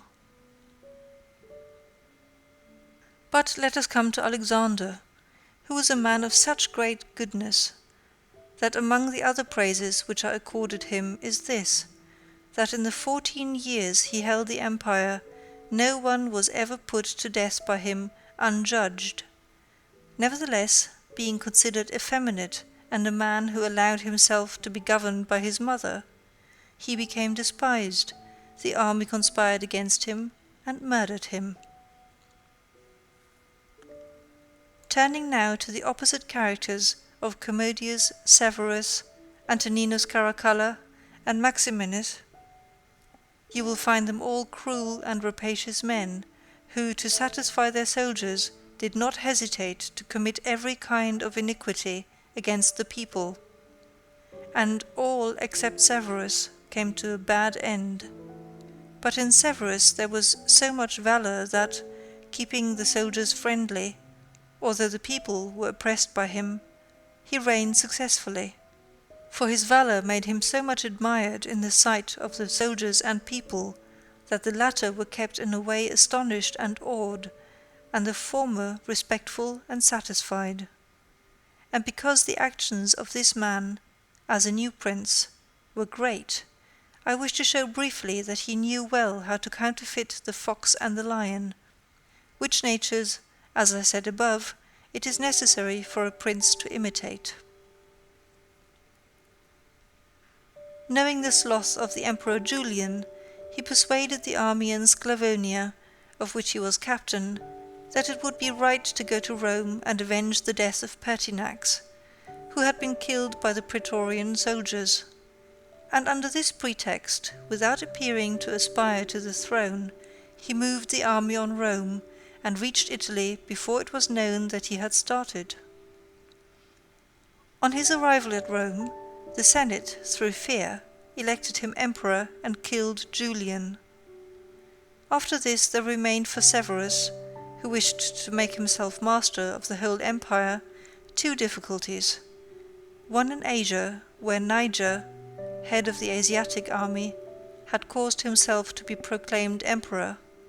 The other in the west, where Albinus was, who also aspired to the throne. And as he considered it dangerous to declare himself hostile to both, he decided to attack Niger and to deceive Albinus. To the latter he wrote that, being elected emperor by the Senate, he was willing to share that dignity with him, and sent him the title of Caesar, and, moreover, that the Senate had made Albinus his colleague, which things were accepted by Albinus as true. But after Severus had conquered and killed Niger, and settled oriental affairs, he returned to Rome and complained to the Senate that Albinus, little recognizing the benefits that he had received from him, had by treachery sought to murder him, and for this ingratitude he was compelled to punish him.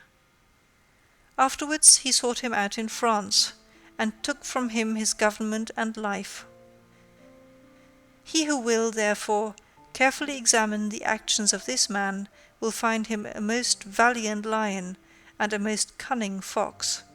He will find him feared and respected by everyone, and not hated by the army, and it need not be wondered at that he, a new man, was able to hold the empire so well, because his supreme renown always protected him from that hatred which the people might have conceived against him for his violence. But his son Antoninus was a most eminent man, and had very excellent qualities, which made him admirable in the sight of the people and acceptable to the soldiers, for he was a warlike man, most enduring of fatigue, a despiser of all delicate food and other luxuries, which caused him to be beloved by the armies. Nevertheless, his ferocity and cruelties were so great and so unheard of that, after endless single murders, he killed a large number of the people of Rome and all those of Alexandria. He became hated by the whole world, and also feared by those he had around him, to such an extent that he was murdered in the midst of his army by a centurion.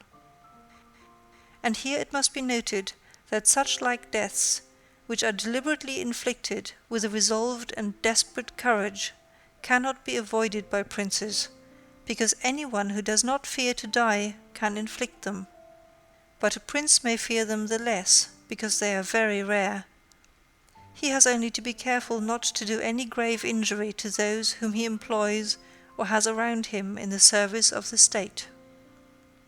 Antoninus had not taken this care, but had contumeliously killed a brother of that centurion, whom also he daily threatened, yet retained in his bodyguard, which, as it turned out, was a rash thing to do, and proved the emperor's ruin. But let us come to Commodus, to whom it should have been very easy to hold the empire, for being the son of Marcus, he had inherited it, and he had only to follow in the footsteps of his father to please his people and soldiers. But, being by nature cruel and brutal, he gave himself up to amusing the soldiers and corrupting them, so that he might indulge his rapacity upon the people. On the other hand, not maintaining his dignity, often descending to the theatre to compete with gladiators, and doing other vile things, little worthy of the imperial majesty.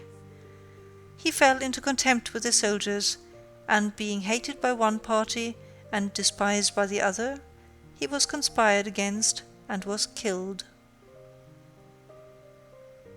It remains to discuss the character of Maximinus. He was a very warlike man, and the armies, being disgusted with the effeminacy of Alexander, of whom I have already spoken, killed him and elected Maximinus to the throne. This he did not possess for long, for two things made him hated and despised. The one, his having kept sheep in Thrace, which brought him into contempt, it being well known to all and considered a great indignity by everyone. And the other, his having at the accession to his dominions deferred going to Rome and taking possession of the imperial seat. He had also gained a reputation for the utmost ferocity, by having, through his prefects in Rome and elsewhere in the empire, practiced many cruelties, so that the whole world was moved to anger at the meanness of his birth, and to fear at his barbarity. First Africa rebelled, then the Senate with all the people of Rome, and all Italy conspired against him, to which may be added his own army. This latter, besieging Aquileia, and meeting with difficulties in taking it, were disgusted with his cruelties, and fearing him less when they found so many against him, murdered him. I do not wish to discuss Heliogabalus, Macrinus, or Julian, who, being thoroughly contemptible, were quickly wiped out. But I will bring this discourse to a conclusion by saying that princes in our times have this difficulty of giving inordinate satisfaction to their soldiers in a far less degree, because, notwithstanding one has to give them some indulgence, that is soon done. None of these princes have armies that are veterans in the governance and administration of provinces, as were the armies of the Roman Empire, and whereas it was then more necessary to give satisfaction to the soldiers than to the people, it is now more necessary to all princes, except the Turk and the Soldan, to satisfy the people rather than the soldiers, because the people are the more powerful. From the above I have accepted the Turk, who always keeps round him 12,000 infantry and 15,000 cavalry, on which depend the security and strength of the kingdom, and it is necessary that, putting aside every consideration for the people, he should keep them his friends. The kingdom of the Soldan is similar. Being entirely in the hands of soldiers, it follows again that, without regard to the people, he must keep them his friends. But you must note that the state of the Soldan is unlike all the other principalities, for the reason that it is like the Christian pontificate, which cannot be called either a hereditary or a newly formed principality, because the sons of the old prince are not the heirs, but he who is elected to that position by those who have authority, and the sons remain only noblemen. And this being an ancient custom, it cannot be called a new principality, because there are none of those difficulties in it that are met with in the new ones. For although the prince is new, the constitution of the state is old, and it is framed so as to receive him as if he were its hereditary lord. But returning to the subject of our discourse, I say that whoever will consider it will acknowledge that either hatred or contempt has been fatal in the above-named emperors, and it will be recognized also how it happened that, a number of them acting in one way and a number in another, only one in each way came to a happy end and the rest to unhappy ones. Because it would have been useless and dangerous for Pertinax and Alexander, being new princes, to imitate Marcus, who was heir to the principality, and likewise it would have been utterly destructive to Caracalla, Commodus, and Maximinus to have imitated Severus, they not having sufficient valour to enable them to tread in his footsteps. Therefore a prince new to the principality cannot imitate the actions of Marcus, nor again is it necessary to follow those of Severus, but he ought to take from Severus those parts to found his state, and from Marcus those which are proper and glorious to keep a state that may already be stable and firm. End of chapter 19. Recorded by Gesine in Valletta, May 2006.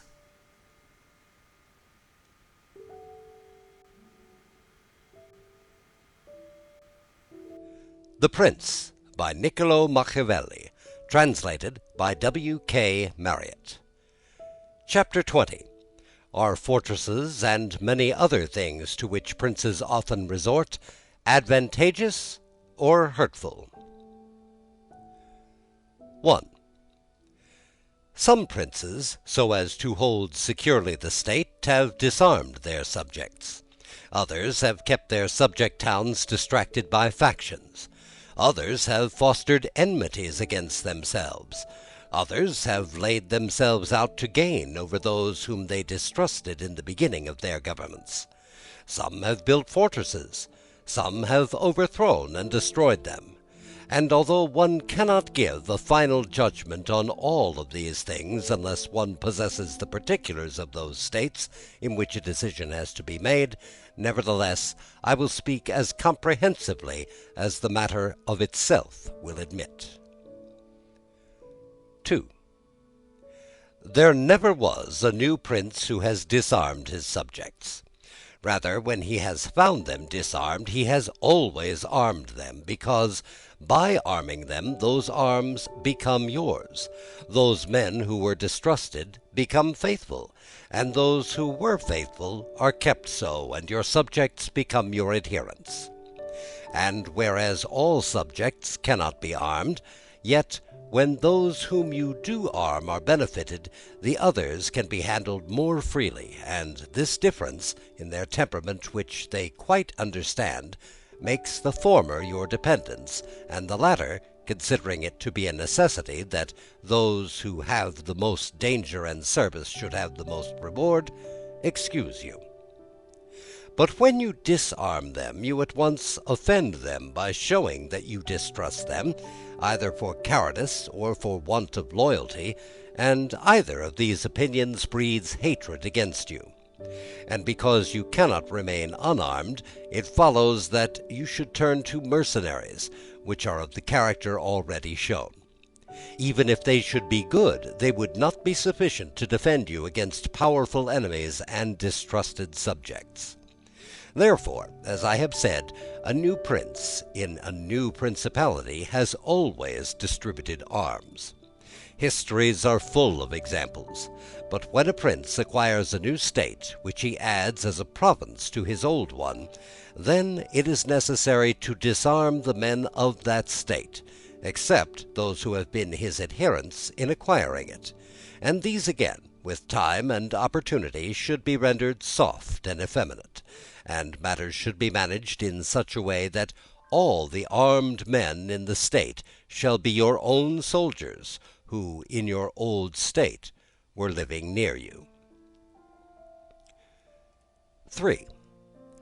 Our forefathers, those who were reckoned wise, were accustomed to say that it was necessary to hold Pistoia by factions and Pisa by fortresses, and with this idea they fostered quarrels in some of their tributary towns so as to keep possession of them the more easily.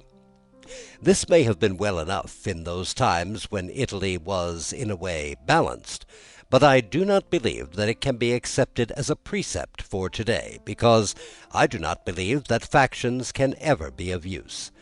Rather, it is certain that when the enemy comes upon you in divided cities, you are quickly lost, because the weakest party will always assist the outside forces, and the other will not be able to resist. The Venetians, moved, as I believe, by the above reasons, fostered the Guelph and Ghibelline factions in their tributary cities, and although they never allowed them to come to bloodshed, yet they nursed these disputes among them, so that the citizens, distracted by their differences, should not unite against them, which, as we saw, did not afterwards turn out as expected, because, after the rout at Vallia, one party at once took courage and seized the state. Such methods argue, therefore, weakness in the prince, because these factions will never be permitted in a vigorous principality. Such methods for enabling one the more easily to manage subjects are only useful in times of peace, but if war comes, this policy proves fallacious. 4. Without doubt, princes become great when they overcome the difficulties and obstacles by which they are confronted, and therefore fortune, especially when she desires to make a new prince great, who has a greater necessity to earn renown than an hereditary one, causes enemies to arise and form designs against him, in order that he may have the opportunity of overcoming them, and by them to mount higher, as by a ladder which his enemies have raised. For this reason many consider that a wise prince, when he has the opportunity, ought with craft to foster some animosity against himself, so that, having crushed it, his renown may rise higher. 5. Princes, especially new ones, have found more fidelity and assistance in those men who, in the beginning of their rule, were distrusted, than among those who, in the beginning, were trusted. Pandolfo Petrucci, Prince of Siena, ruled his state more by those who had been distrusted than by others. But on this question one cannot speak generally, for it varies so much with the individual.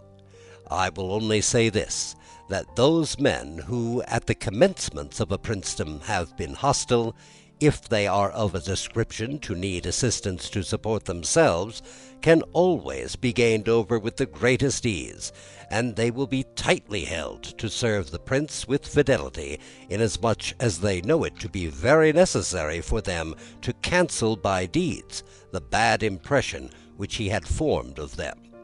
And thus the prince always extracts more profit from them than from those who, serving him in too much security, may neglect his affairs. And since the matter demands it, I must not fail to warn a prince who, by means of secret favors, has acquired a new state, that he must well consider the reasons which induced those to favour him who did so, and if it be not a natural affection toward him, but only discontent with their government, then he will only keep them friendly with great trouble and difficulty, for it will be impossible to satisfy them.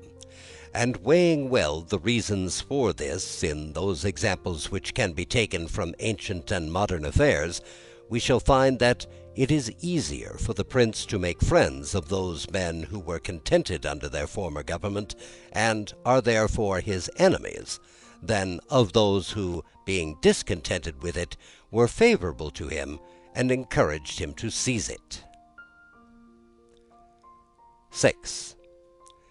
It has been a custom with princes, in order to hold their states more securely, to build fortresses, that they may serve as a bridle and bit to those who might design to work against them, and as a place of refuge from a first attack. I praise this system because it has been made use of formerly. Notwithstanding that, Messer Niccolo Vitelli, in our times, has been seen to demolish 2 fortresses in Città di Castello, that he might keep that state. Guido Ubaldo, Duke of Urbino, on returning to his dominion, whence he had been driven by Cesare Borgia, razed to the foundations all the fortresses in that province, and considered that without them it would be more difficult to lose it. The Bentvogli, returning to Bologna, came to a similar decision. Fortresses, therefore, are useful or not, according to circumstances. If they do you good in one way, they injure you in another. And this question can be reasoned thus. The prince who has more to fear from the people than from foreigners ought to build fortresses, but he who has more to fear from foreigners than from the people ought to leave them alone. The castle of Milan, built by Francesco Sforza, has made and will make more trouble for the house of Sforza than any other disorder in the state. For this reason, the best possible fortress is not to be hated by the people, because although you may hold the fortresses, yet they will not save you if the people hate you. For there will never be wanting foreigners to assist a people who have taken arms against you. It has not been seen in our times that such fortresses have been used to any prince, unless to the Countess of Forli, when the Count Girolamo, her consort, was killed, for by that means she was able to withstand the popular attack and wait for assistance from Milan, and thus recover her state. And the posture of affairs was such at that time that the foreigners could not assist the people. But fortresses were of little value to her afterwards, when Cesare Borgia attacked her, and when the people, her enemy, were allied with the foreigners. Therefore it would have been safer for her, both then and before, not to have been hated by the people, than to have had the fortresses. All these things considered, then, I shall praise him who builds fortresses as well as him who does not, and I shall blame whoever, trusting in them, cares little about being hated by the people. Chapter 21. How a Prince should conduct himself so as to gain renown. Nothing makes a prince so much esteemed as great enterprises and setting a fine example. We have in our time Ferdinand of Aragon, the present King of Spain. He can almost be called a new prince, because he has risen by fame and glory from being an insignificant king to being the foremost king in Christendom. And if you will consider his deeds, you will find them all great deeds, and some of them extraordinary. In the beginning of his reign he attacked Granada, and this enterprise was the foundation of his dominions. He did this quietly at first, and without any fear of hindrance, for he held the minds of the barons of Castile occupied in thinking of the war, and not anticipating any innovations. Thus they did not perceive that by these means he was acquiring power and authority over them. He was able, with the money of the church and of the people, to sustain his armies, and by that long war to lay the foundation for the military skill which has since distinguished him.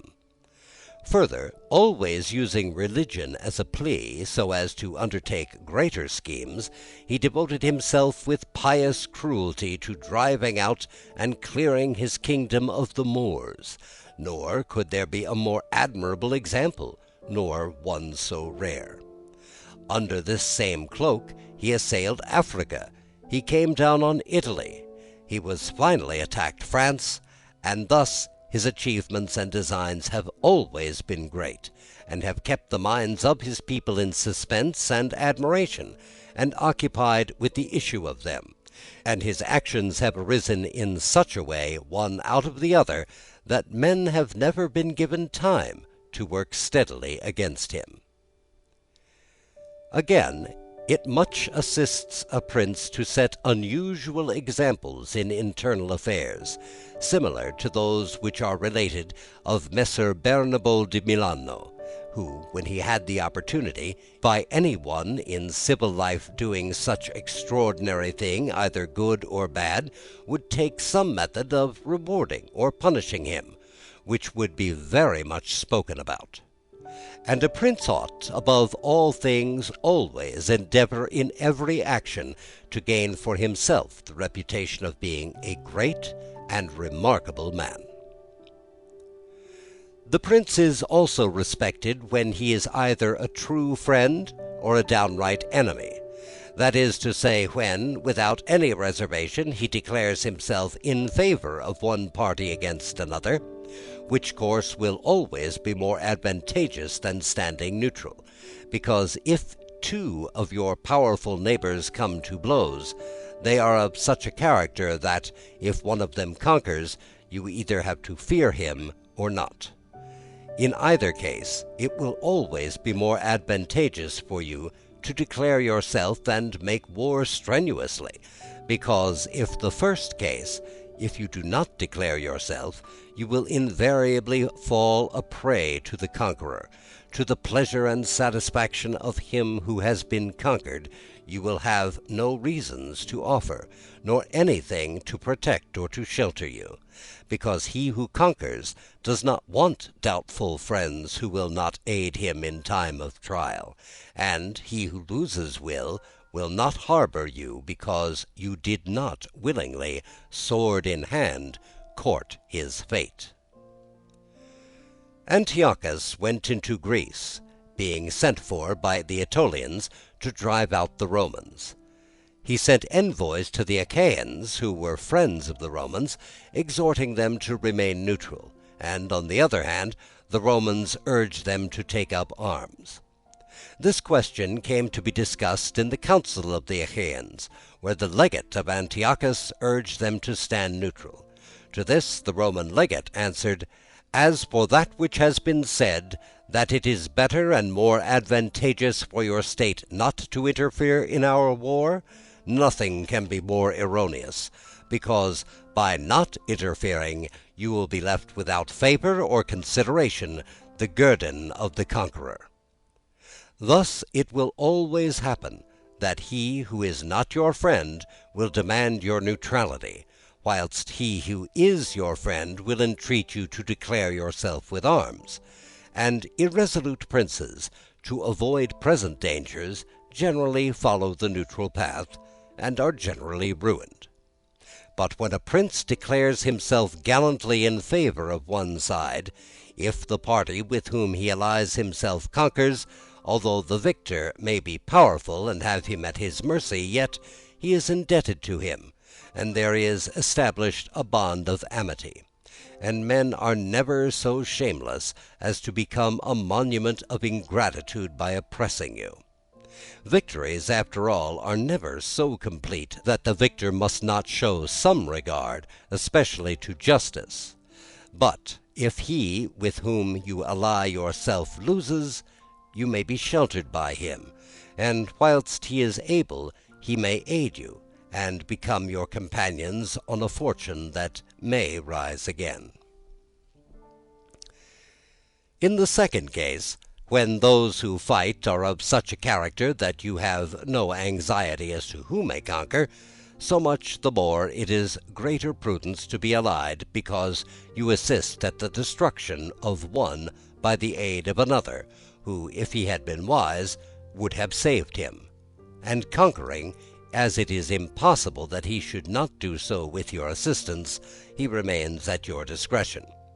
And here it is to be noted that a prince ought to take care never to make an alliance with one more powerful than himself for the purposes of attacking others, unless necessity compels him, as it is said above, because if he conquers, you are at his discretion, and princes ought to avoid as much as possible being in the discretion of anyone. The Venetians joined with France against the Duke of Milan, and this alliance, which caused their ruin, could have been avoided. But when it cannot be avoided, as happened to the Florentines when the Pope and Spain sent armies to attack Lombardy, then in such a case, for the above reasons, the prince ought to favor one of the parties. Never let any government imagine that it can choose perfectly safe courses. Rather, let it expect to have to take very doubtful ones, because it is found in ordinary affairs that one never seeks to avoid one trouble without running into another. But prudence consists in knowing how to distinguish the character of troubles, and, for choice, to take the lesser evil. A prince ought also to show himself a patron of ability, and to honor the proficient in every art. At the same time, he should encourage his citizens to practice their callings peaceably, both in commerce and in agriculture, and in every other following, so that one should not be deterred from improving his possessions, for fear lest they be taken away from him, or another from opening up trade for fear of taxes. But the prince ought to offer rewards to whoever wishes to do these things, and designs in any way to honor his city or state.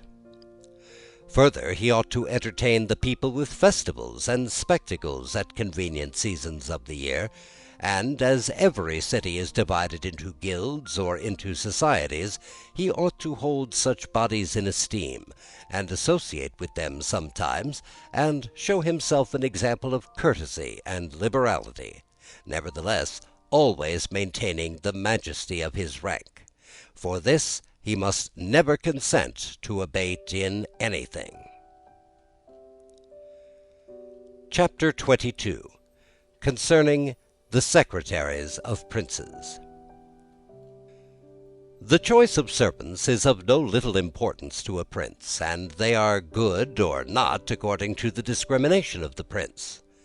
And the first opinion which one forms of a prince and of his understanding is by observing the men who he has around him, and when they are capable and faithful, he may always be considered wise, because he has known how to recognize the capable and to keep them faithful. But when they are otherwise, one cannot form a good opinion of him, for the prime error which he has made in choosing them. There were none who knew Messer Antonio de Venafro as a servant of Pandolfo Petrucci, Prince of Siena, who would not consider Pandolfo to be a very clever man in having Venafro for his servant.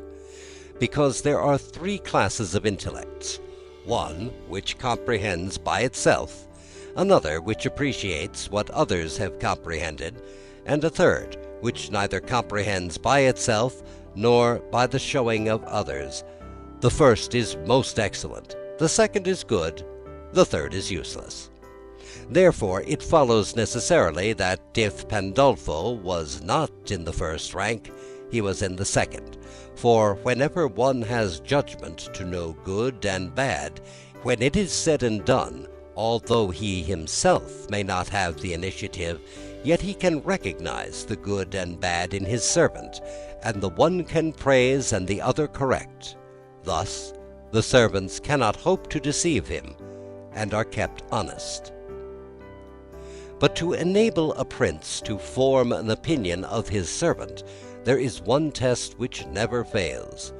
When you see the servant thinking more of his own interests than of yours, and seeking inwardly his own profit in everything, such a man will never make a good servant, nor will you ever be able to trust him, because he who has the state of another in his hands ought never to think of himself, but always of his prince, and never pay any attention to matters in which the prince is not concerned. On the other hand, to keep his servant honest, a prince ought to study him, honoring him, enriching him, doing him kindnesses, sharing with him the honors and cares, and at the same time let him see that he cannot stand alone, so that many honors may not make him desire more, many riches make him wish for more, and that many cares may make him dread chances. When therefore servants and princes towards servants are thus disposed, they can trust each other. But when it is otherwise, the end will always be disastrous for either one or the other. End of chapter 22 of The Prince by Niccolo Machiavelli. Prince by Niccolo Machiavelli. Prince. The Prince by Niccolo Machiavelli. Translated by W.K. Marriott. Chapters 23, 24, 25, and 26. Chapter 23. How Flatterers should be avoided. I do not wish to leave out an important branch of this subject, for it is a danger from which princes are with difficulty preserved, unless they are very careful and discriminating. It is that of flatterers, of whom courts are full, because men are so self-complacent in their own affairs, and in a way so deceived in them, that they are preserved with difficulty from this pest, and if they wish to defend themselves, they run the danger of falling into contempt, because there is no other way of guarding oneself from flatterers, except letting men understand that to tell you the truth does not offend you. But when everyone may tell you the truth, respect for you abates. Therefore, a wise prince ought to hold a third course, by choosing the wise men in his state, and giving to them only the liberty of speaking the truth to him, and then only of the things of which he inquires, and of none others. But he ought to question them upon everything, and listen to their opinions, and afterwards form his own conclusions.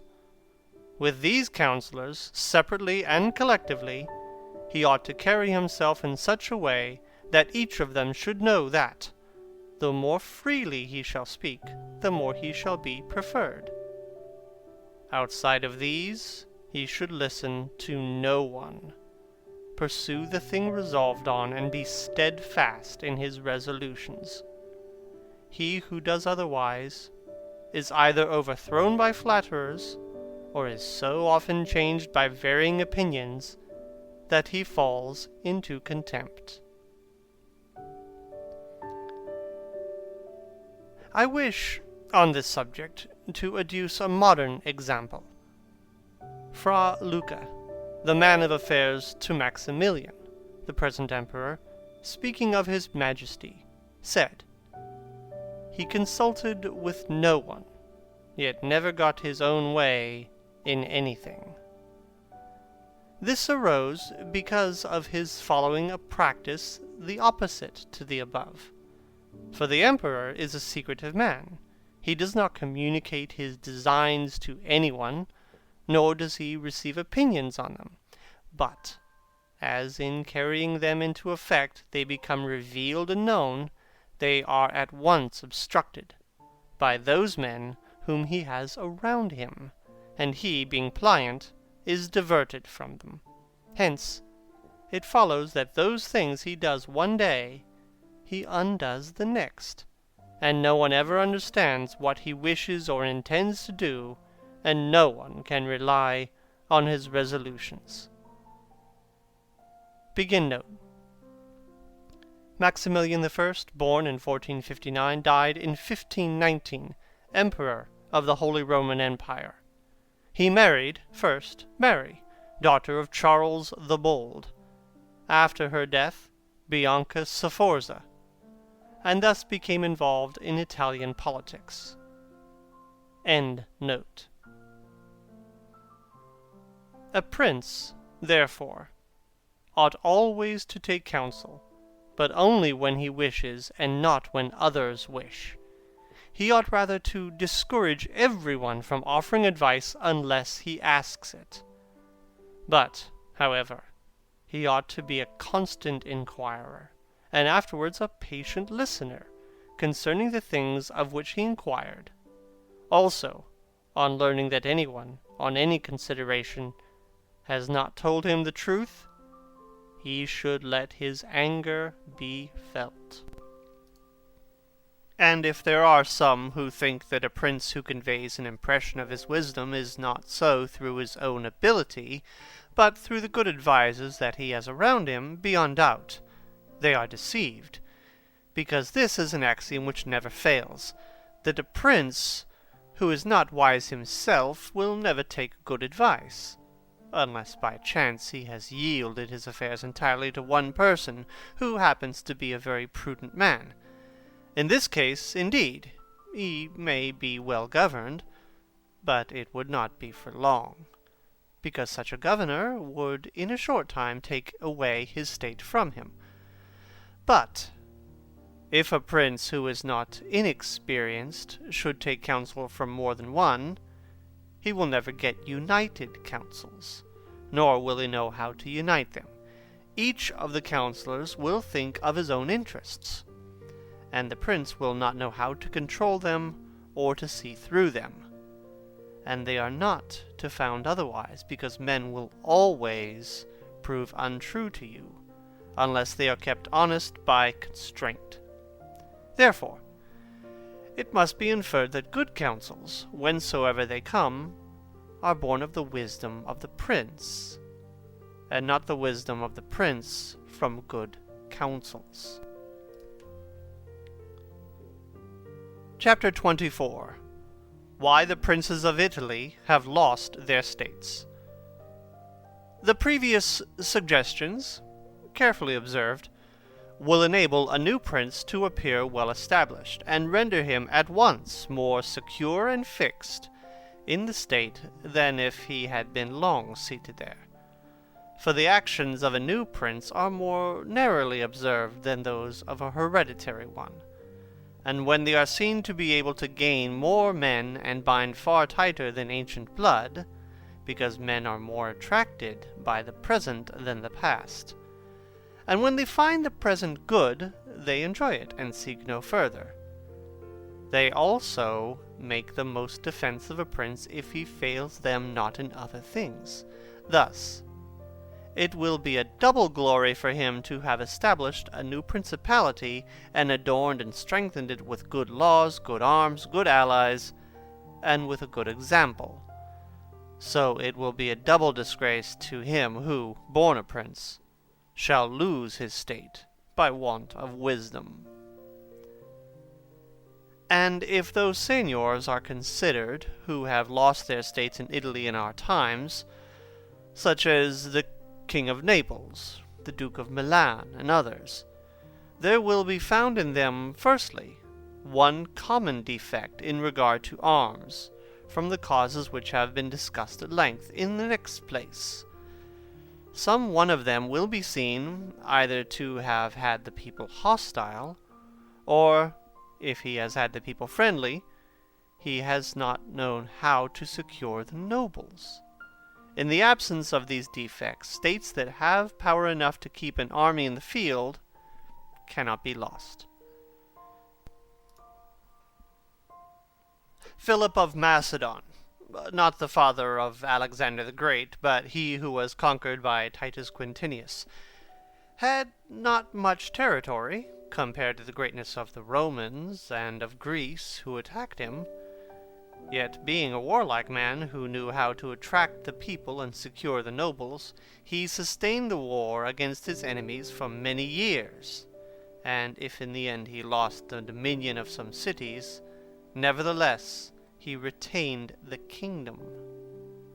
Therefore, do not let our princes accuse fortune for the loss of their principalities after so many years' possession, but rather their own sloth, because in quiet times they never thought there could be a change. It is a common defect in men not to take any provision in the calm against the tempest. And when afterwards the bad times came, they thought of flight and not of defending themselves, and they hoped that the people, disgusted with the insolence of the conquerors, would recall them. This course, when others fail, may be good, but it is very bad to have neglected all the other expedients for that, since you would never wish to fall because you trusted to be able to find someone later on to restore you. This again either does not happen, or if it does, it will not be for your security, because that deliverance is of no avail which does not depend upon yourself. Those only are reliable, certain, and durable that depend on yourself and your valor. Chapter 25. What fortune can effect in human affairs, and how to withstand her. It is not unknown to me how many men have had, and still have, the opinion that the affairs of the world are in such wise governed by fortune and by God, that men with their wisdom cannot direct them, and that no one can even help them. And because of this, they would have us believe that it is not necessary to labor much in affairs, but to let chance govern them.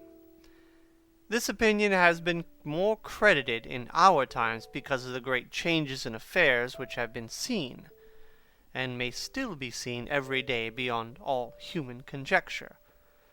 Sometimes pondering this, I am in some degree inclined to their opinion. Nevertheless, not to extinguish our free will, I hold it to be true that fortune is the arbiter of one half of our actions, but that she still leaves us to direct the other half, or perhaps a little less.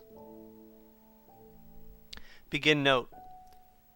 Frederick the Great was accustomed to say, "The older one gets, the more convinced one becomes that His Majesty King Chance does 3/4 of the business of this miserable universe." From Sorel's Eastern Question. End note.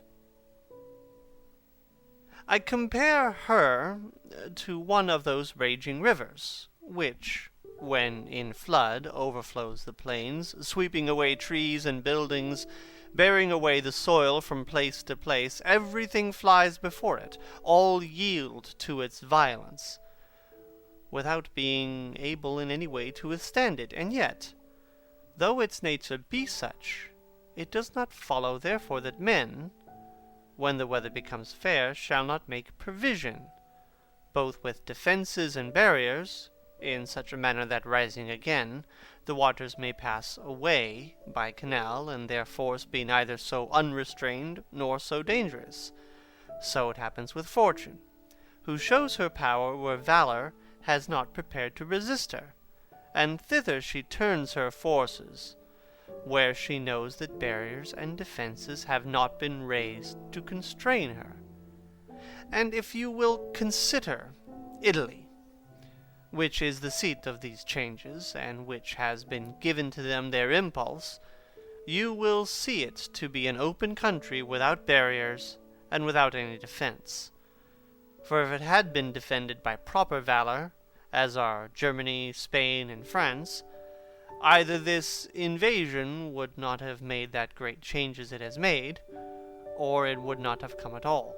And this I consider enough to say concerning resistance to fortune in general. But confining myself more to the particular, I say that a prince may be seen happy today and ruined tomorrow, without having shown any change of disposition or character. This, I believe, arises firstly from causes that have already been discussed at length, namely, that the prince who relies entirely on fortune is lost when it changes.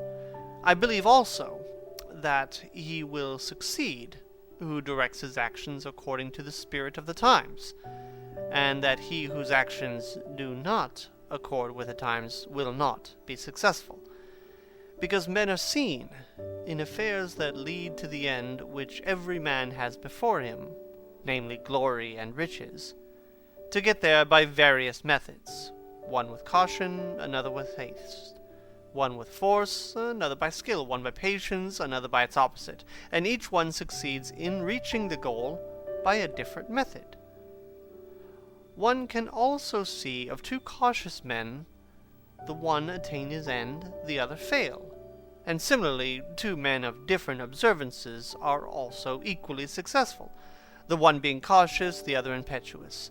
All this arises from nothing else than whether or not they conform in their methods to the spirit of the times. This follows from what I have said, that two men working differently bring about the same effect, and of two working similarly, one attains his object and the other does not.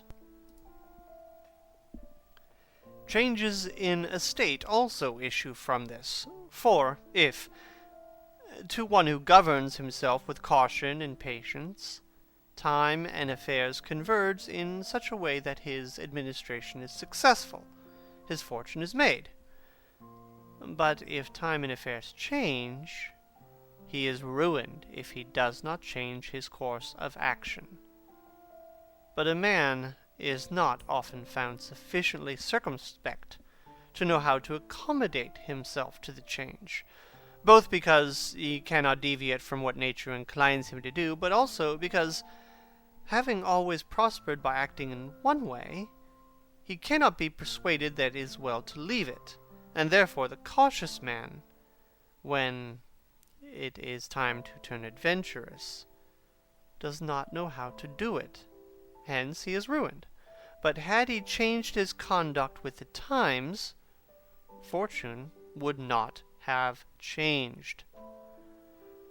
Pope Julius II went to work impetuously in all his affairs, and found times and circumstances conformed so well to that line of action that he always met with success.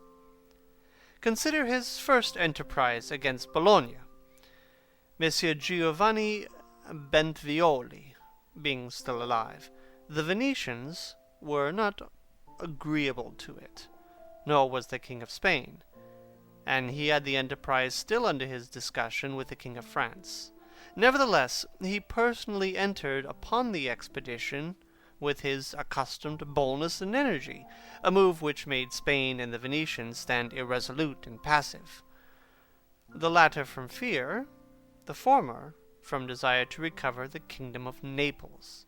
And on the other hand, he drew after him the King of France, because that king, having observed the movement and desiring to make the Pope his friend, so as to humble the Venetians, found it impossible to refuse him. Therefore, Julius, with his impetuous action, accomplished what no other pontiff with simple human wisdom could have done. For if he had waited in Rome until he could get away, with his plans arranged and everything fixed, as any other pontiff would have done, he would never have succeeded, because the King of France would have made 1,000 excuses, and others would have raised 1,000 fears.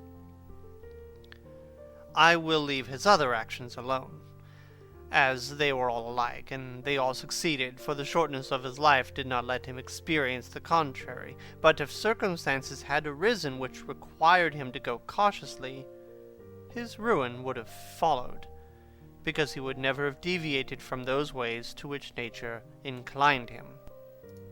I conclude, therefore, that, fortune being changeful and mankind steadfast in their ways, So long as the two are in agreement, man is successful, but unsuccessful when they fall out.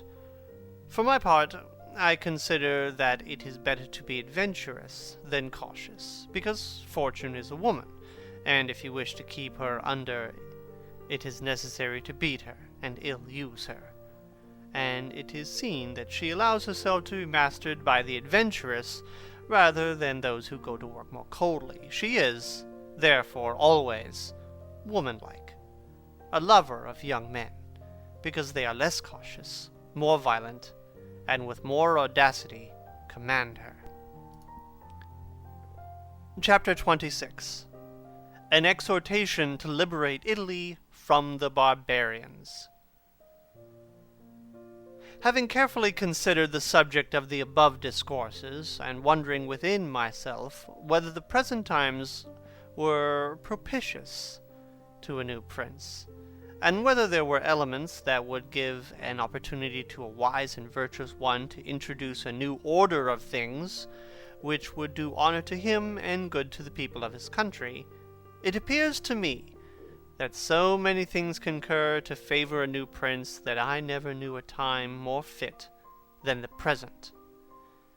And if, as I have said, it was necessary that the people of Israel should be captive so as to make manifest the ability of Moses, that the Persians should be oppressed by Medes so as to discover the greatness of the soul of Cyrus, and that the Athenians should be dispersed to illustrate the capabilities of Theseus, then at the present time, in order to discover the virtue of an Italian spirit, it is necessary that Italy should be reduced to the extremity that she is now in, that she should be more enslaved than the Hebrews, more oppressed than the Persians, more scattered than the Athenians, without head, without order, beaten, despoiled, torn, overrun, and to have endured every kind of desolation.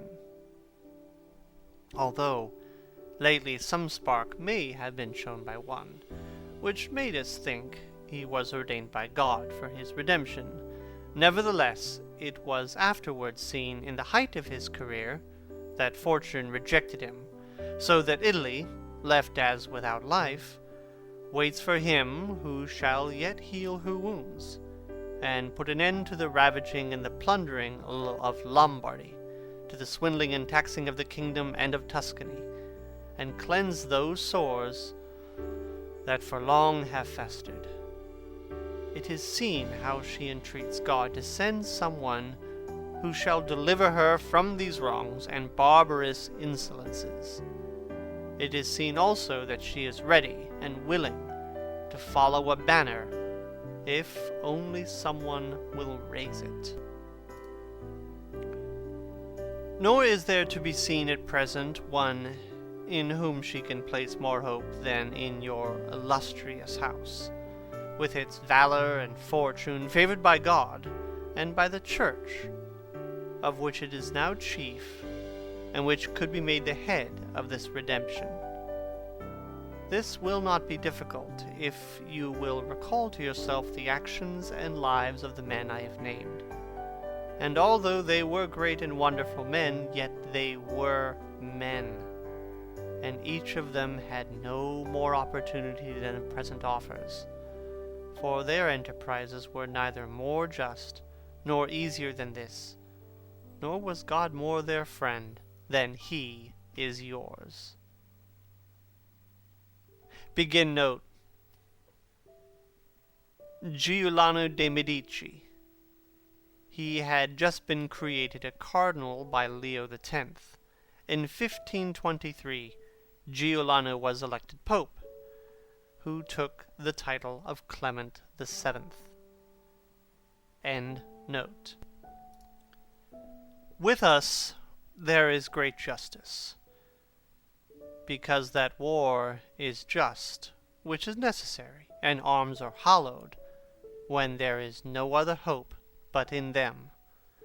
Here there is the greatest willingness, and where the willingness is great, the difficulties cannot be great, if you will only follow those men to whom I have directed your attention. Further than this, How extraordinarily the ways of God have been manifested beyond example. The sea is divided. A cloud has led the way. The rock has poured forth water. It has rained manna.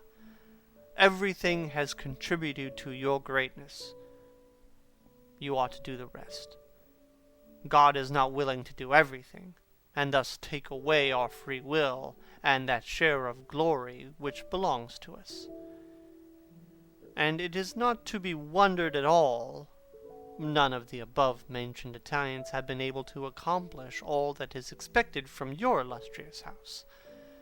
And if in so many revolutions in Italy, and in so many campaigns, it has always appeared as if military virtue were exhausted, this has happened because the old order of things was not good, and none of us has known how to find a new one.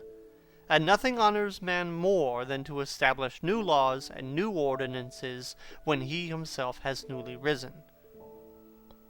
Such things, when they are well-founded and dignified, will make him revered and admired. And in Italy there are not wanting opportunities to bring such use into every form. Here there is great valor in the limbs whilst it fails in the head. Look attentively at the duels and at the hand-to-hand combats, how superior the Italians are in strength, dexterity, and subtlety.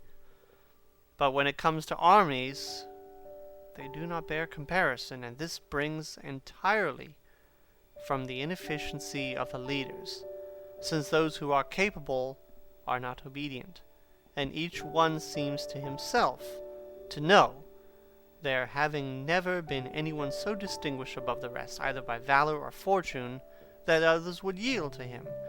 Hence it is that for so long a time, and during so much fighting in the past 20 years, whenever there has been an army wholly Italian, it has always given a poor account of itself. The first witness to this is Il Taro, afterwards Alessandria, Capua, Genoa, Velia, Bologna, Maestri. Begin note. The battles of Il Toro, 1495, Alessandria, 1499, Capua, 1501, Genoa, 1507, Velia, 1509, Bologna, 1511, Maestri, 1513. End note. If, therefore, your illustrious house wishes to follow these remarkable men who have redeemed their country, it is necessary before all things, as a true foundation for every enterprise, to be provided with your own forces, because there can be no more faithful, truer, or better soldiers. And although singly they are good, altogether they will be much better when they find themselves commanded by their prince, honored by him, and maintained at his expense. Therefore it is necessary to be prepared with such arms, so that you can be defended against foreigners by Italian valor. And although Swiss and Spanish infantry may be considered very formidable, nevertheless there is a defect in both, by reason of which a third order would not only be able to oppose them, but might be relied upon to overthrow them, for the Spaniards cannot resist cavalry, and the Switzers are afraid of infantry whenever they encounter them in close combat. Owing to this, as has been and may be seen, the Spaniards are unable to resist French cavalry, and the Switzers are overthrown by Spanish infantry. And although a complete proof of this latter cannot be shown, nevertheless there has been some evidence of it at the Battle of Ravenna, when the Spanish infantry was confronted by German battalions, who followed the same tactics as the Swiss, when the Spaniards, by agility in body, and with the aid of their shields, got in under the pikes of the Germans and stood out of danger, able to attack while the Germans stood helpless. And, if the cavalry had not dashed up, all would have been over with them. It is possible, therefore, knowing the defects of these infantries, to invent a new one, which will resist cavalry and not be afraid of infantry. This need not create a new order of arms, but a variation upon the old. And these are the kind of improvements which confer reputation and power upon a new prince. This opportunity, therefore, ought not to be allowed to pass for letting Italy at last see her liberator appear. Nor can one express the love with which he would have received in all those provinces which would have suffered so much from these foreign scourings. With what thirst for revenge, with what stubborn faith, with what devotion, with what tears, what door would be closed to him? Who would refuse obedience to him? Who would envy, would hinder him? What Italian would refuse him to homage? To all of us, this barbarous dominion stinks. Let, therefore, your illustrious house take up this charge with that courage and hope with which all just enterprises are taken, such that under its standard our native country may be ennobled, and under the auspices may be verified that saying of Petrarch, Virtù contro al furore prenderà l'arme e fia il combatter corto, che l'antico valore negli italici cuor non ancor morto. Virtue against fury shall advance the fight, and it in the combat soon shall put to flight. For the old Roman valor is not dead, nor in the Italians' breasts extinguished. Edward Dacre, 1640. End of chapters 23, 24, 25, and 26, as read by John Gonzalez.